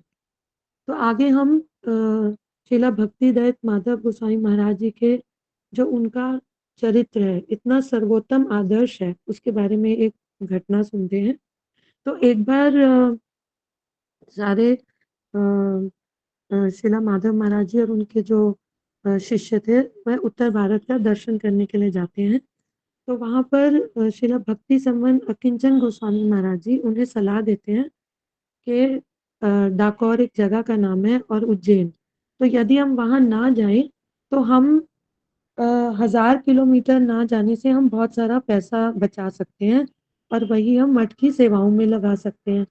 तो ये बात सुनकर भक्तिदत्त माधव महाराज जी कहते हैं, my principle is to help and serve the devotees, not to save money.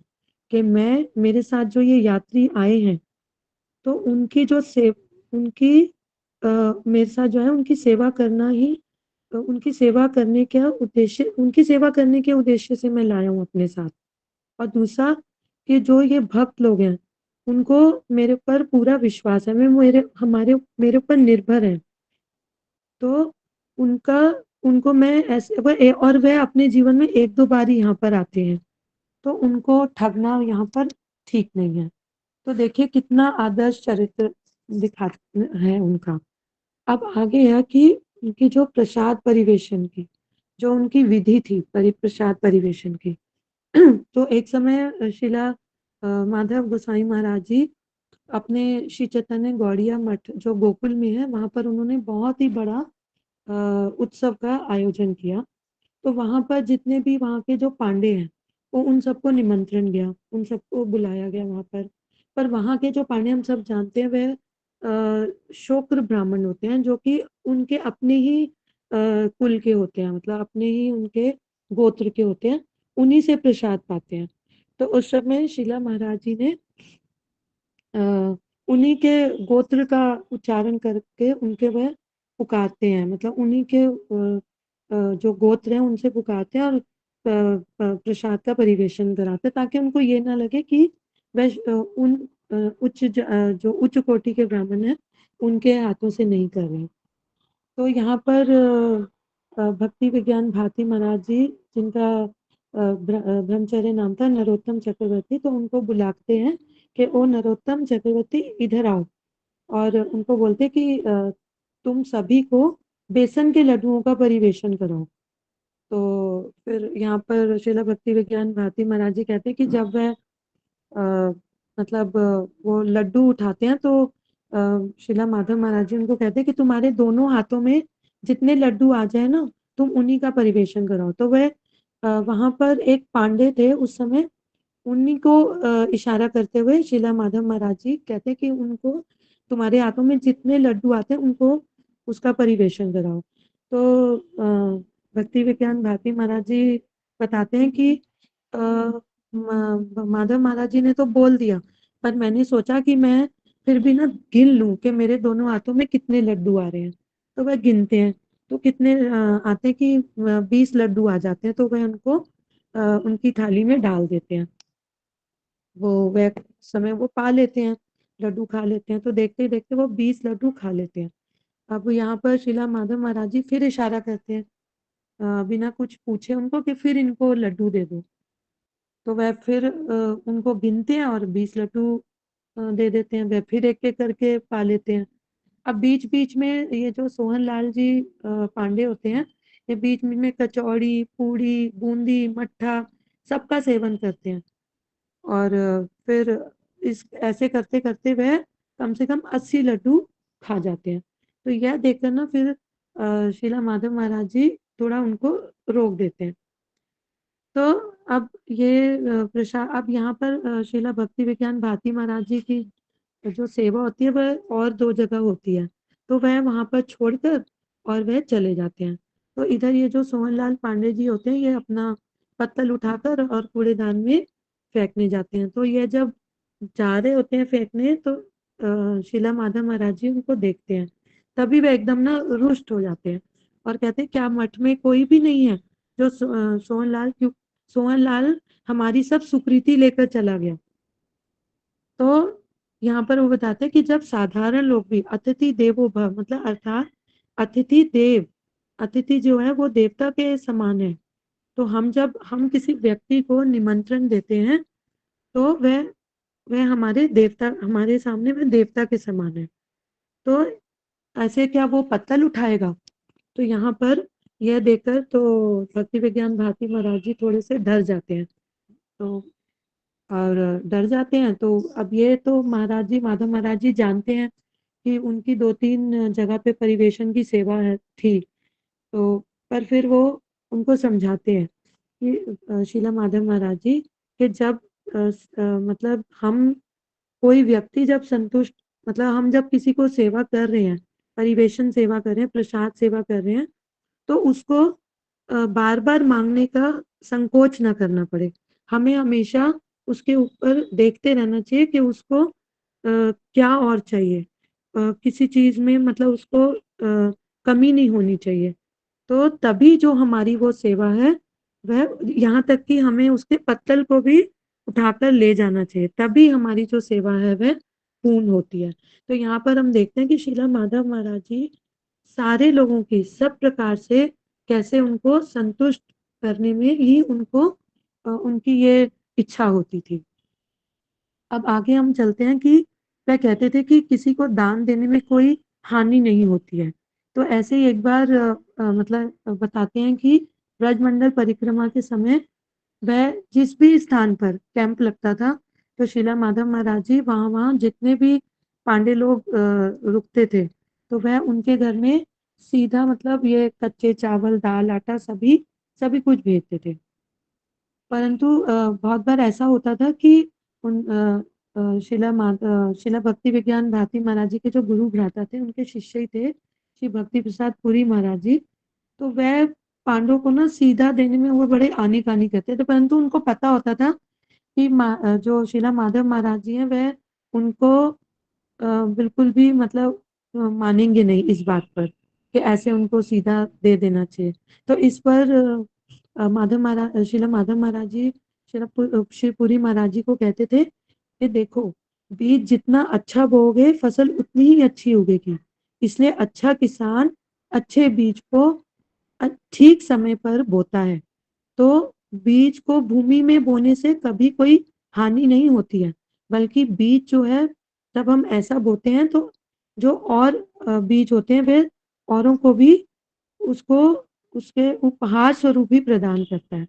तो इसलिए किसी को कुछ देने से कभी कमी नहीं होती है। तो ऐसे ही फिर वो अपने बारे में बताते हैं, अपने बचपन के बारे में एक कहानी बताते हैं।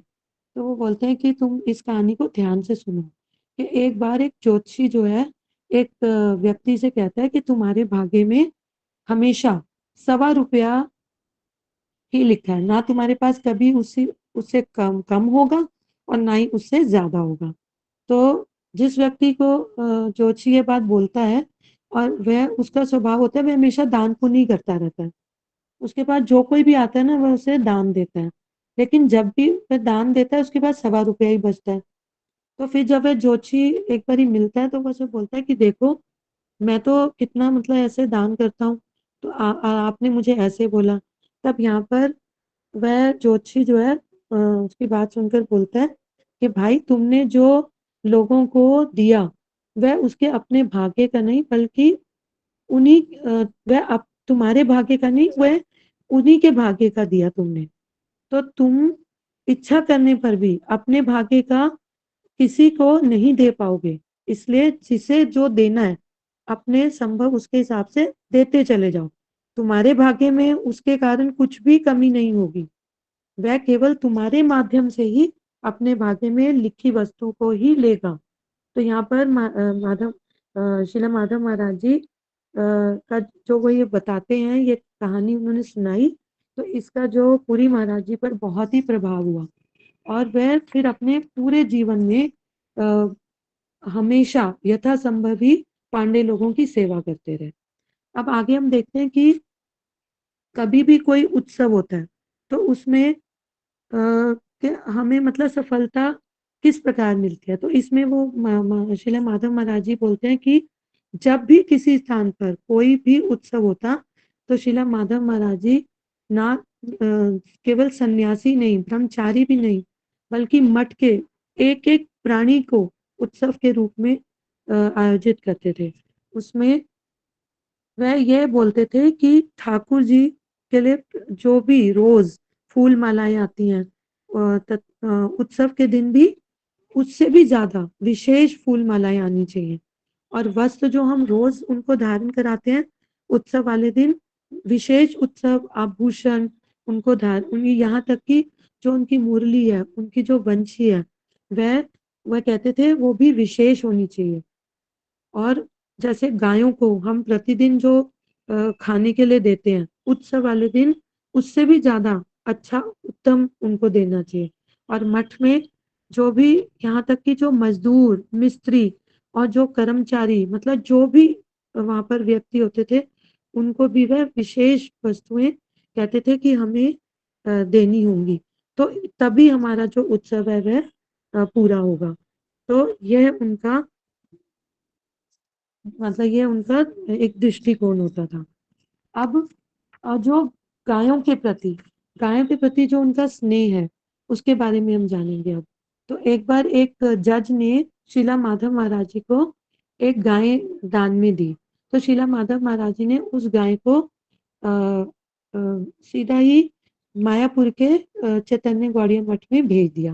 बाद में एक और उनको गाय आई दान में, वह भी उन्होंने मायापुर में भेज दी। तो अब उसी समय क्या हुआ, उसी साल गुरु शीला माधव महाराज जी ने श्री भक्ति वल्लभ तीर्थ महाराज जी, श्री भक्ति प्रसाद आश्रम महाराज जी, श्री भक्ति ललित गिरी महाराज जी को संन्यास प्रदान किया। तो वहां पर अब वो कोई नहीं था, उनको उन्होंने तीर्थ पर भेज दिया। तो उसी समय जो गायों की सेवा करते थे मायापुर में, उन्होंने पत्र लिखा। तब वो वहां पर वे 8 रुपए लेते थे, उन्होंने 16 रुपए मांगना शुरू कर दिया, जो उनकी सेवा करता था जो व्यक्ति। तो वहां पर जो अ, अ, मतलब जगमोहन प्रभु जी थे, तो उन्होंने महाराज जी को पत्र लिखा कि ये व्यक्ति तो अब 8 रुपए से 16 रुपए मांग रहे हैं, तो अगर आपके पास कोई मतलब सेवा करने योग्य कोई व्यक्ति है तो आप भेज दीजिए। तब महाराज जी ने पत्र में लिखा कि इस बार तो श्री राधा मदन मोहन जी तुम्हारे माध्यम से ही गायों की सेवा करवाना चाहते हैं, और मेरे पास यहाँ पर कोई सेवा के लिए व्यक्ति है ही नहीं। तो इस बीच क्या होता है कि माधव महाराज जी को स्वप्न आता है, जहाँ पर गायें जो है वह उनको आकर ना शिकायत करती हैं कि हमारी जो सेवा है वह ठीक से नहीं हो रही है। तो इस पर जो है जो शिला माधव महाराज जी और जगमोहन महाराज जो प्रभु जी हैं, उनका यहाँ पर हम ये वक्तव्य को जानते हैं कि गुरु वैष्णव का आदेश जानकर जो कुछ समय तक गायों की वह अपने यथा योग्य अनुसार वह जी जान से फिर वह सेवा करते हैं।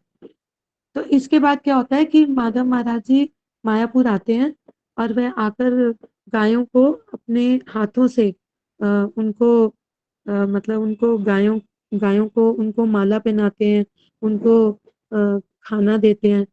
तो यहाँ पर फिर वह जगमोहन प्रभु जी जो है वह उनसे पूछते हैं कि आपको फिर तो नहीं स्वप्न में आई गाय शिकायत करने के लिए? तब वह कहते हैं कि नहीं, अब उनकी सेवा जो है वह बहुत अच्छे प्रकार से हो रही है। तो अंत में मैं अपनी वाणी को विश्राम देने से पहले श्री भक्ति दत्त माधव महाराज जी की गोस्वामी महाराज जी का ही वाणी का कुछ एक प्रसंग बताना चाहूंगी। वह कहते हैं कि विष्णु और वैष्णव ही हमारे सेवे हैं। विष्णु और वैष्णव की सेवा में से यदि वे कहते हैं कि केवल एक की अगर सेवा करने के लिए मेरे को बोला जाए तो मैं वैष्णव की ही सेवा चुनूंगा, और उसके लिए अगर मुझे ऋण भी लेना पड़े तो भी मैं लेऊंगा, क्योंकि उससे क्या होगा कि मैं अगले जन्म में फिर उस ऋण का चुकाने के लिए मुझे अवश्य ही आना पड़ेगा। तो मैं इस प्रकार नित्यकाली वैष्णव सेवा में मैं उत्साह पूर्वक उनकी मैं करता रहूंगा। तो यहाँ पर मैं अपनी वाणी को विश्राम दूंगी और मैं सभी श्री श्रीमद भक्ति दत्त माधव गोस्वामी महाराज जी की कृपा की वांछा करूंगी, और यहाँ पर सभी भक्तों से प्रार्थना करूंगी कि वह हम पर अपनी कृपा करते रहें, ताकि यह सहयोग, बोलने का जो सहयोग है, अभी मैं बहुत इसमें पूर्ण नहीं हूँ, तो ये सहयोग मिलता रहे, ताकि सब गुरु वर्गों की कृपा मिलती रहे। गौर प्रेमानंदे हरि हरि हरि बोल। हरि बोल। हरे कृष्णा। हरे कृष्णा दीदी, thank you Hare so Krishna much. Vijay ji. आपने बहुत सुंदर तरीके से हमारे परम गुरुदेव जी का जीवन का बहुत मूल जो लीलाएं हैं, कुछ लीलाएं आपने बहुत अच्छे से समझाया, हम सबके सामने प्रस्तुत किया। और अभी हम आगे की कथा की ओर बढ़ते हैं।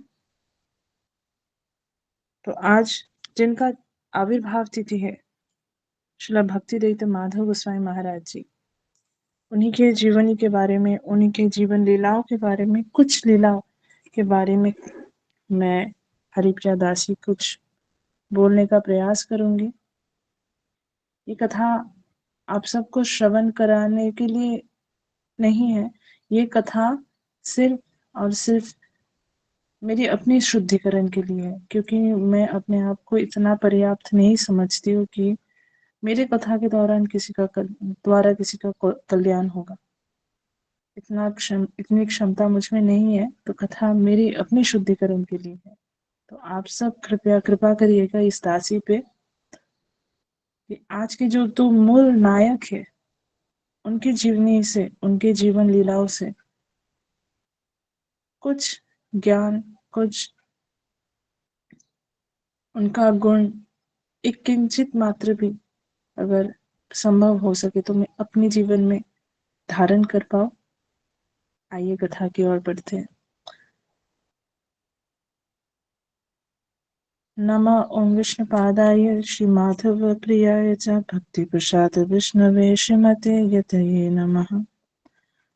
सौम्य गुण चरित्राय गौरवाणी प्रचारिणे भागवत कथा स्वाददायिने गुरवे नमः। मनोज्ञाय कृतज्ञाय सद्धर्म शास्त्र संविदे श्री श्री राधा शिल गोविंद प्राणाय प्रभवे नमः। जय श्री कृष्ण चैतन्य प्रभु नित्यानंद, श्री अद्वैत गदाधर शिवासादि गौर भक्तवृंद। प्रेम से कहो हरे कृष्णा कृष्ण कृष्ण हरे हरे, हरे राम राम राम हरे हरे। हरे नामैव केवलं, कलो नास्तेव गतिरन्यथा। सर्वाग्रे अस्मदीय गुरुपाद पद्म अभिन्न कृष्णामूर्ति दिव्य ज्ञान प्रदाता परमाराध्य शिला ओम विष्णुपाद अष्टोत्तर शत शिला भक्ति प्रसाद विष्णु गोस्वामी गुरु महाराज जी के रातों चरण कमल वंदना करते हुए उन्हीं के गुरुदेव की लीला गुण गाने की अनुमति मांगते हैं। वे इस दासी पर प्रसन्न हो और आज की कथा की अनुमति प्रदान करें। तत्पश्चात आज के नायक श्रील भक्तिदत्त माधव गोस्वामी परम गुरुदेव महाराज जी के रातों चरण कमल वंदना करते हुए उन्हीं के लीला गुण गाने के लिए उनसे अनुमति मांगते हुए उनसे हेतु की कृपा वांछा करते हैं वे इस दासी पे प्रसन्न हो और कथा के दौरान इस दासी द्वारा कोई भी भूल त्रुटि हो तो कृपया वे क्षमा करें। तत्पश्चात सभी मातृमंडली, भ्रातृमंडली, कथा श्रोतागण, भक्तगण सबको यथा योग्य दंडवत प्रणाम ज्ञापन करते हुए सबसे ये प्रार्थना करते हैं कि कथा के दौरान कोई भी भूल त्रुटि हो तो कृपया इस दासी को अपनी तुच्छ सेविका समझ के क्षमा कीजिएगा और सबसे अहेतु की कृपा वांछा करते हैं। आइए अब कथा की ओर बढ़ते हैं। श्रील भक्तिदत्त माधव गोस्वामी महाराज, नाम में ही भगवान छिपे हुए हैं। माधव प्रकट किस दिन हुए? माधव तिथि के दिन। एकादशी तिथि को माधव तिथि भी कहते हैं, है ना, क्योंकि ये तिथि माधव भगवान श्री कृष्ण को बहुत प्रिय है। और इसी तिथि में, एकादशी तिथि में भगवान क्या करते हैं? भगवान आते हैं और देखते हैं कि कौन कैसे भक्ति कर रहे हैं, कौन इस तिथि का कैसे पालन कर रहे हैं। तो इस तिथि में, उत्थान एकादशी में भगवान आए और अपने ही एक परिकर गण को यहाँ पे वे रख के चले गए। महाराज जी का जन्म हुआ था बांग्लादेश में नवंबर 18 शुक्रवार को। उत्थान एकादशी तिथि 1904 साल में, समय 8 बजे सुबह को। तो जिस जगह पे महाराज जी का आविर्भाव हुआ था, वो जगह पद्मा नदी के एकदम किनारे में था।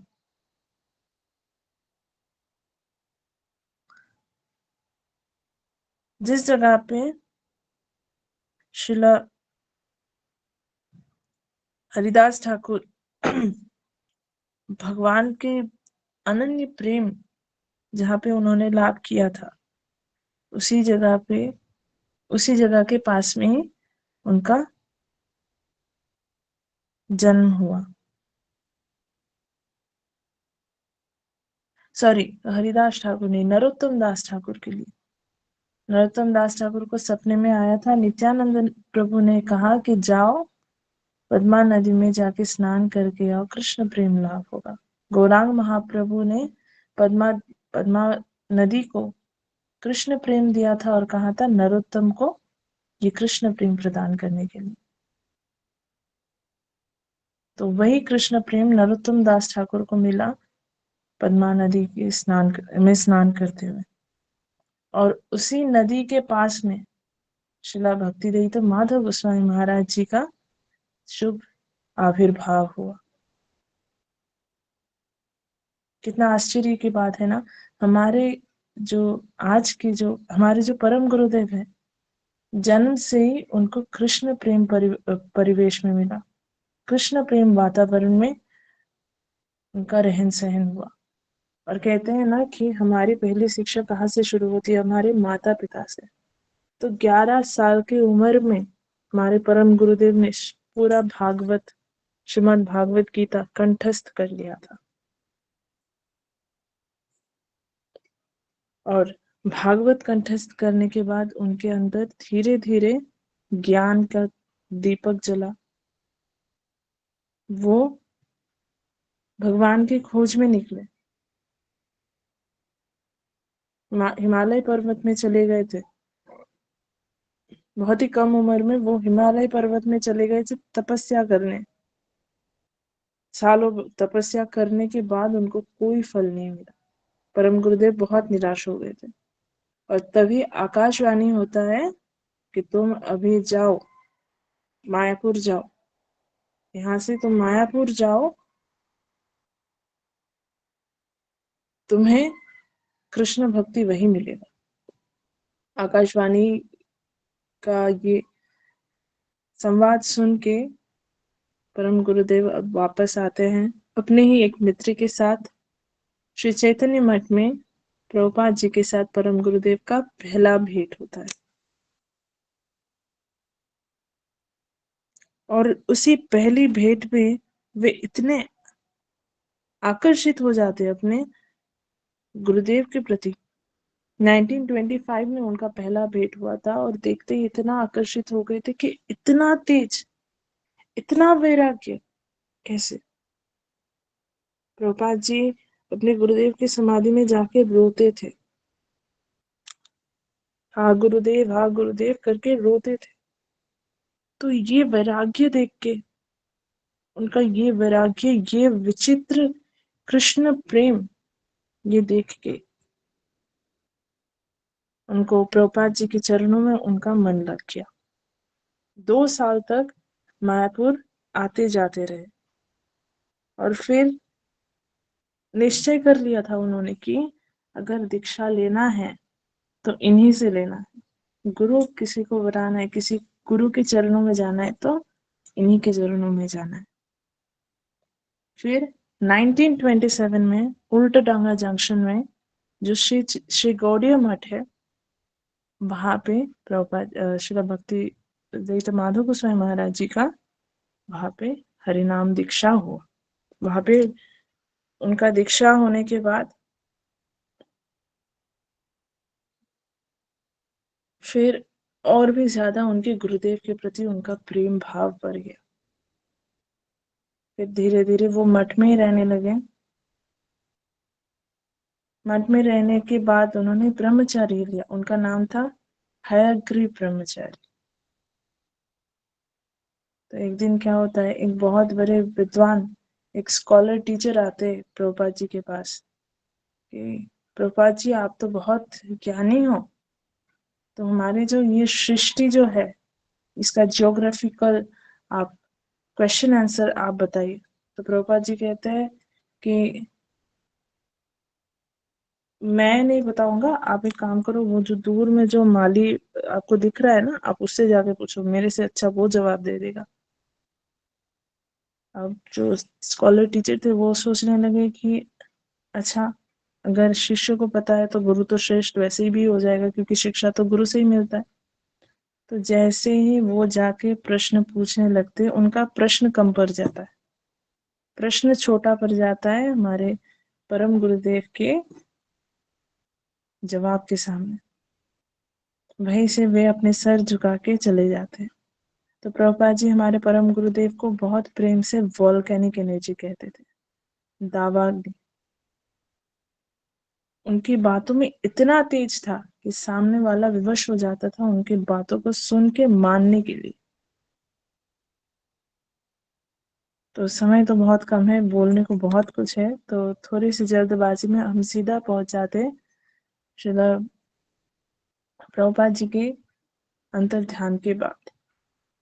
प्रभुपाद जी नित्य लीला में प्रवेश करने के बाद, जो चैतन्य मठ के बाद जो पहला मठ हुआ था, वो था हमारे चैतन्य गौरी मठ।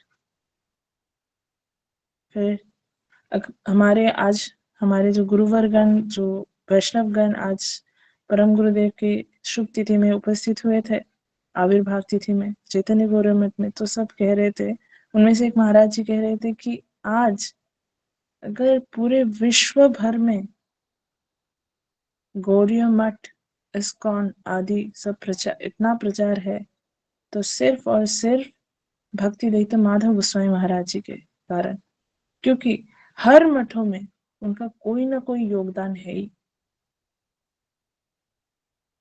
कोई ना कोई योगदान है, चाहे वो धन धन से कोई मदद हो या फिर शारीरिक कोई मदद। महाराज जी, परम गुरुदेव महाराज जी अपने भ्राताओं को इतना प्रेम करते थे कि जिन जिन को चैतन्य मठ बाद में छोड़ना पड़ा, वो कहते थे कि आप यहाँ आ जाओ, आप मेरे यहाँ रह लो। किसी का तबीयत खराब हो गया तो ठीक है, मेरे यहाँ रह लो। जब श्रील भक्तिवेदांत स्वामी महाराज जी का जब एक बहुत महामारी, एक बीमारी हुआ था जिससे बचना बहुत ही मुश्किल था, कोई अगर किसी को वो हो गया तो कोई छूता भी नहीं था, तो परम गुरुदेव ने तब क्या किया, बोले महाराज आप मेरे यहाँ आ जाइए, आप मेरे साथ रहिए, मेरे मठ में रहिए, मेरे सेवकगण आपको सेवा करेंगे।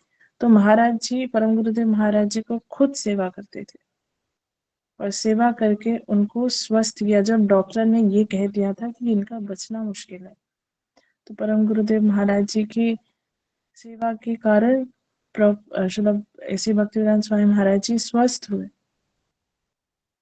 और जब उनका पहला यहाँ पे, जब मायापुर में इस्कॉन मंदिर, पहला इस्कॉन मंदिर जब होने के लिए उन्होंने निश्चय किया था, तो जो आपको जो मंदिर का जो जमीन दिखता है ना, तो वो हमारे परम गुरुदेव महाराज जी के साथ उन्होंने वही गए थे वो जमीन खरीदने। तो आर्थिक रूप से वहां पे थोड़ा प्रॉब्लम हो गया था, तो परम गुरुदेव महाराज जी ने कहा ठीक है, मेरे ही भ्राता का है ना, मेरे ही भाई का है, तो उन्होंने अपने ही अकाउंट से, अपने ही जो उन्होंने जो संचय किया था वहां स्वामी महाराज जी को दे दिया। तो इसीलिए कहते हैं कि आज भी जितने भी सारे गौड़ीय संप्रदाय के जितने भी सारे प्रचार है, तो कहीं ना कहीं वहां पे हमारे भक्ति दत्त माधव गोस्वामी महाराज जी का हाथ है। और फिर पूरी धाम में जब प्रभुपाद जी का, श्री भक्ति सिद्धांत सरस्वती प्रभुपाद जी का जो जन्म स्थान है, वो तो वहां पे कुछ गुंडों ने, कुछ बहुत ही पावरफुल लोगों ने वहां पे कब्जा कर लिया था। क्यों? क्योंकि वो एकदम जगन्नाथ मंदिर के पास में है, वहां पे जो भी करेंगे उसका बहुत अच्छा लाभ होगा, कुछ भी वहां पे बिजनेस करेंगे तो सारे हमारे माधव गोस्वामी महाराज जी, परम गुरुदेव महाराज जी के सारे गुरु भ्राताओं ने कहा कि आप करिए महाराज जी, आप इस जगह को उद्धार कर सकते हैं। अब परम गुरुदेव कहते हैं मैं कैसे उद्धार कर सकता हूँ, मेरे में इतनी योग्यता नहीं है, मैं तो साधारण सा व्यक्ति हूँ, मैं कैसे कर सकता हूँ। पर उनके जो गुरु भ्रातागण थे उनको दृढ़ निश्चय था, दृढ़ विश्वास था कि अगर कोई कर सकता है तो वो सिर्फ माधव महाराज ही कर सकते हैं। तो बहुत विनती की, सारे महाराजों ने मिलकर बहुत उनको मनाया, फिर भी महाराज जी कहने लगे नहीं, मेरे में इतनी क्षमता नहीं है। फिर सारे महाराज, उनके गुरु भ्रातागण मिलकर कहते हैं कि आपको ही करना पड़ेगा, ये काम आपको ही करना पड़ेगा। तब परम गुरुदेव कहते हैं कि ठीक है, अब ये वैष्णवों का आदेश बन चुका है, तो ये वैष्णव आदेश मान के मैं पूरा प्रयास करूंगा। तो प्रभुपाद जी का जन्म स्थान का उद्धार करना इतना आसान नहीं था। बहुत बार कोर्ट में जाना पड़ा, बहुत बार कोर्ट के चक्कर काटने पड़े। तो परम गुरुदेव महाराज जी को देख के ना, वहां का जो गवर्नमेंट था, गवर्नर जो थे, वो देख के परम गुरुदेव महाराज जी जैसे ही जाते थे, कभी वहां एक दिन वहां का जो गवर्नर है पुरी का, जगन्नाथपुरी का, वो देख के अपने ही जो उनका जो विमान था वहां से उतर के सड़क पे सबके सामने महाराज जी को प्रणाम करने लगे। महाराज जी, हमारे परम गुरुदेव महाराज जी इतने तेजस्वी थे, कहते हैं कि जब उनके भक्ति के बल के कारण उनका जमीन कभी उनके चरण कभी जमीन को स्पर्श नहीं करता था। उनके चरण कभी जमीन को स्पर्श नहीं करता था, वो हवा में चलते थे। और ये बात सच है। हमारे गुरुवरों से हमने ये बहुत बार सुना है कि परम गुरुदेव का चरण कभी जमीन को स्पर्श नहीं करता था।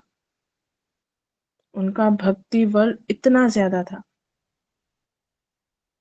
और भगवान पे भरोसा, ये तो पूर्ण रूप से था। भगवान और गुरु महाराज, उनके गुरु महाराज प्रभुपाद जी पे इतना भरोसा था कि उस भरोसे के बलबूते पे ही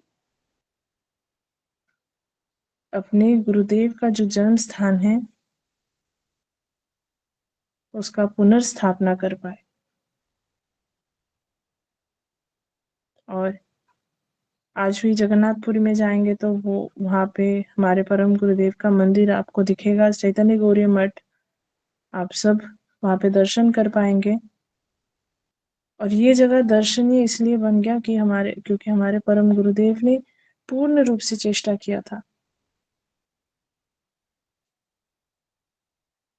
तो अब आगे की कथा की ओर बढ़ते हैं कि किस तरह से वो भगवान पे भरोसा रखते थे, कृष्ण पे भरोसा रखते थे।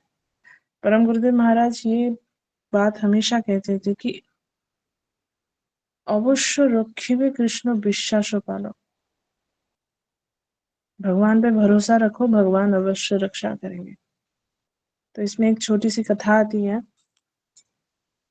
एक बार हमारे कृष्णनगर मठ में जन्माष्टमी का उत्सव हो रहा था। तब मठ में बहुत थोड़ा फाइनेंशियल प्रॉब्लम बहुत था। तो परम गुरुदेव जन्माष्टमी के दिन संध्या वेला में कथा करते हैं, जन्माष्टमी लीला कथा होता है। फिर कथा खत्म होते ही जो भक्तगण थे सबको कहते हैं कि आज जन्माष्टमी का कथा है, कल आप सब नंदोत्सव के लिए सब प्रसाद पाने यहाँ पे आ जाना, यहाँ पे हरि सभा होगा, आप सब यहाँ पे आ जाना। आपके जो फैमिली मेंबर्स है, आपके जो निकटगण है, आपके गांव वाले, आपके आसपास सभी को लेके आ जाना, यहाँ पे कल भंडारा होगा। अब जो वहाँ का भंडारी था, भंडारी प्रभु, ये सुन के तो उनके सिर पे हाथ पड़ गया, क्योंकि भंडारा घर में कुछ ही बचे कुछ सब्जी थे जो सिर्फ शायद मठ वालों के लिए मतलब होता। और परम गुरुदेव ने कह दिया कि सारे गांव वालों को भी लेके आ जाना। अब क्या करे?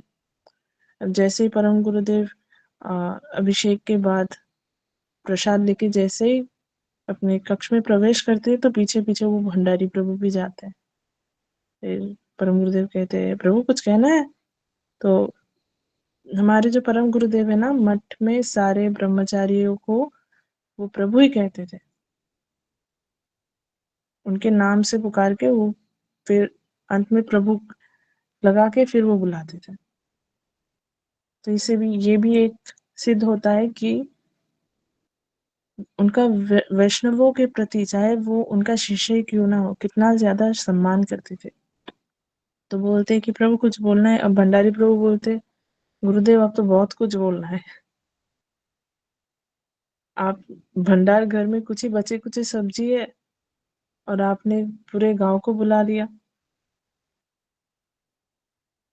कल भंडारा कैसे होगा? परम गुरुदेव जी कहते हैं सब हो जाएगा। भगवान कृष्ण पे भरोसा रखते हो, उन पे भरोसा रखो, वे अपना जुगाड़ खुद कर लेंगे। इतना बोलते कि आप मतलब उनको इशारा करते हैं कि अभी बात खत्म और कुछ नहीं बोलना है। तो प्रभु जी बाहर निकल जाते, अपने कक्ष में जाके इतना गुस्सा करते कि हाँ, गुरुदेव ऐसे ही सबको बोल देते बिना सोचे बिना समझे, अब कैसे कल क्या कैसे होगा।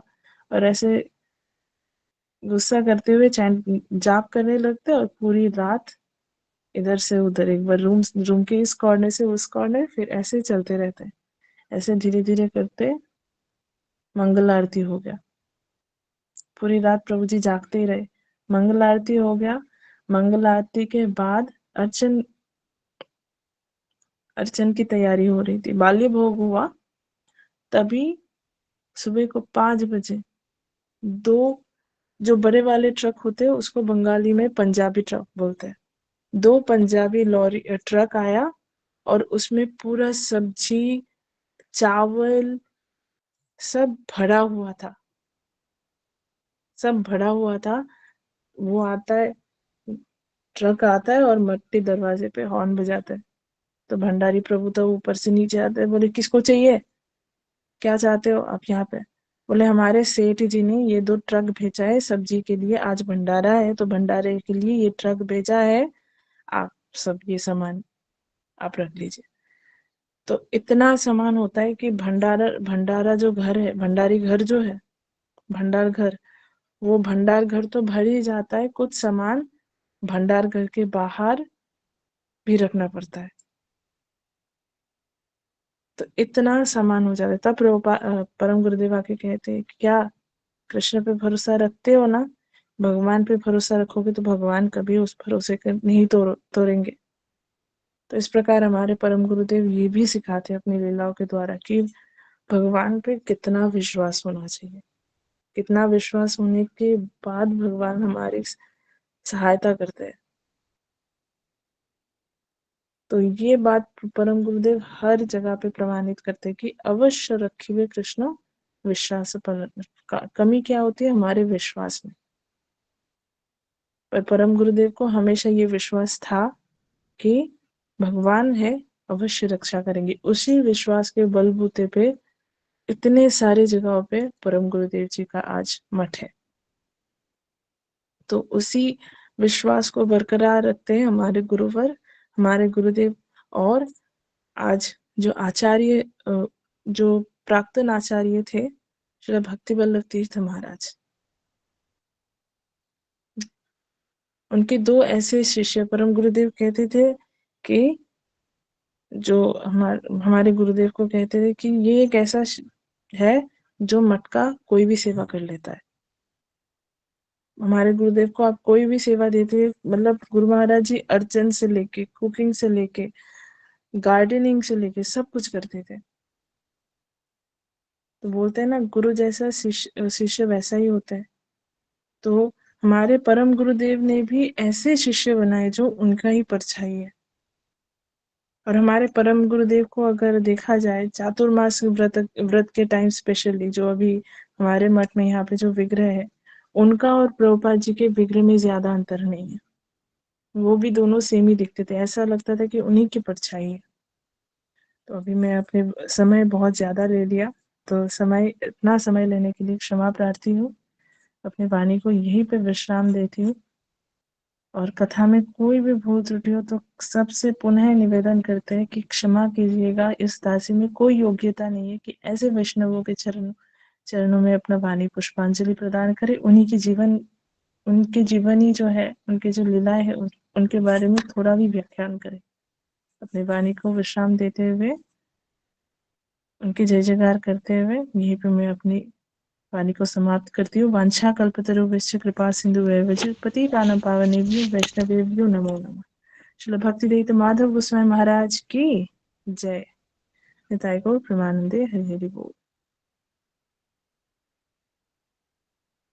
हरे कृष्णा, दंडवत हरि प्रणाम बोल दीदी। हरि बोल दीदी, बहुत सुंदर।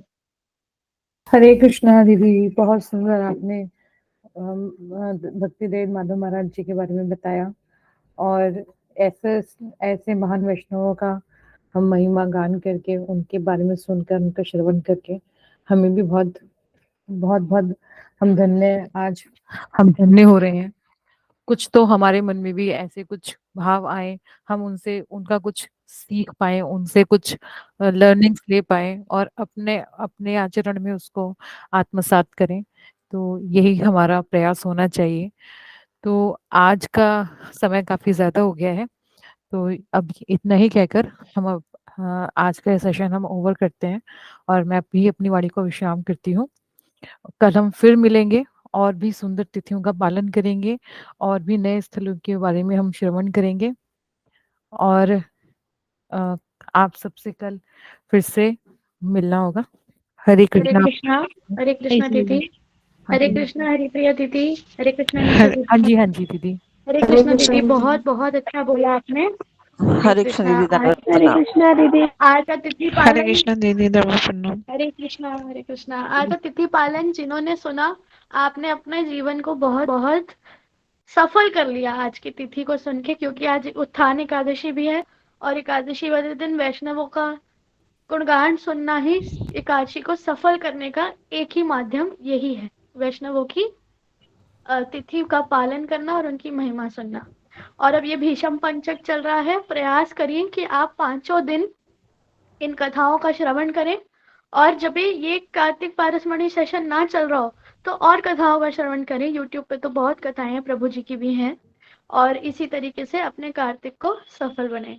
तो दीदी ने जैसे बोला, आज समय भी बहुत हो गया है, तो हम अब कल मिलते हैं। हरे कृष्णा। वांछा कल्पतरुभ्यश्च कृपा सिंधुभ्येव च पतितानां पावनेभ्यो वैष्णवेभ्यो नमः। दंडवत प्रणाम हरे दीदी। कृष्ण दीदी, हरि दंडवत बोल। प्रणाम। सबको राधे राधे राधे। राधे। राधे राधे। हरे कृष्ण, दंडवत। राधे राधे।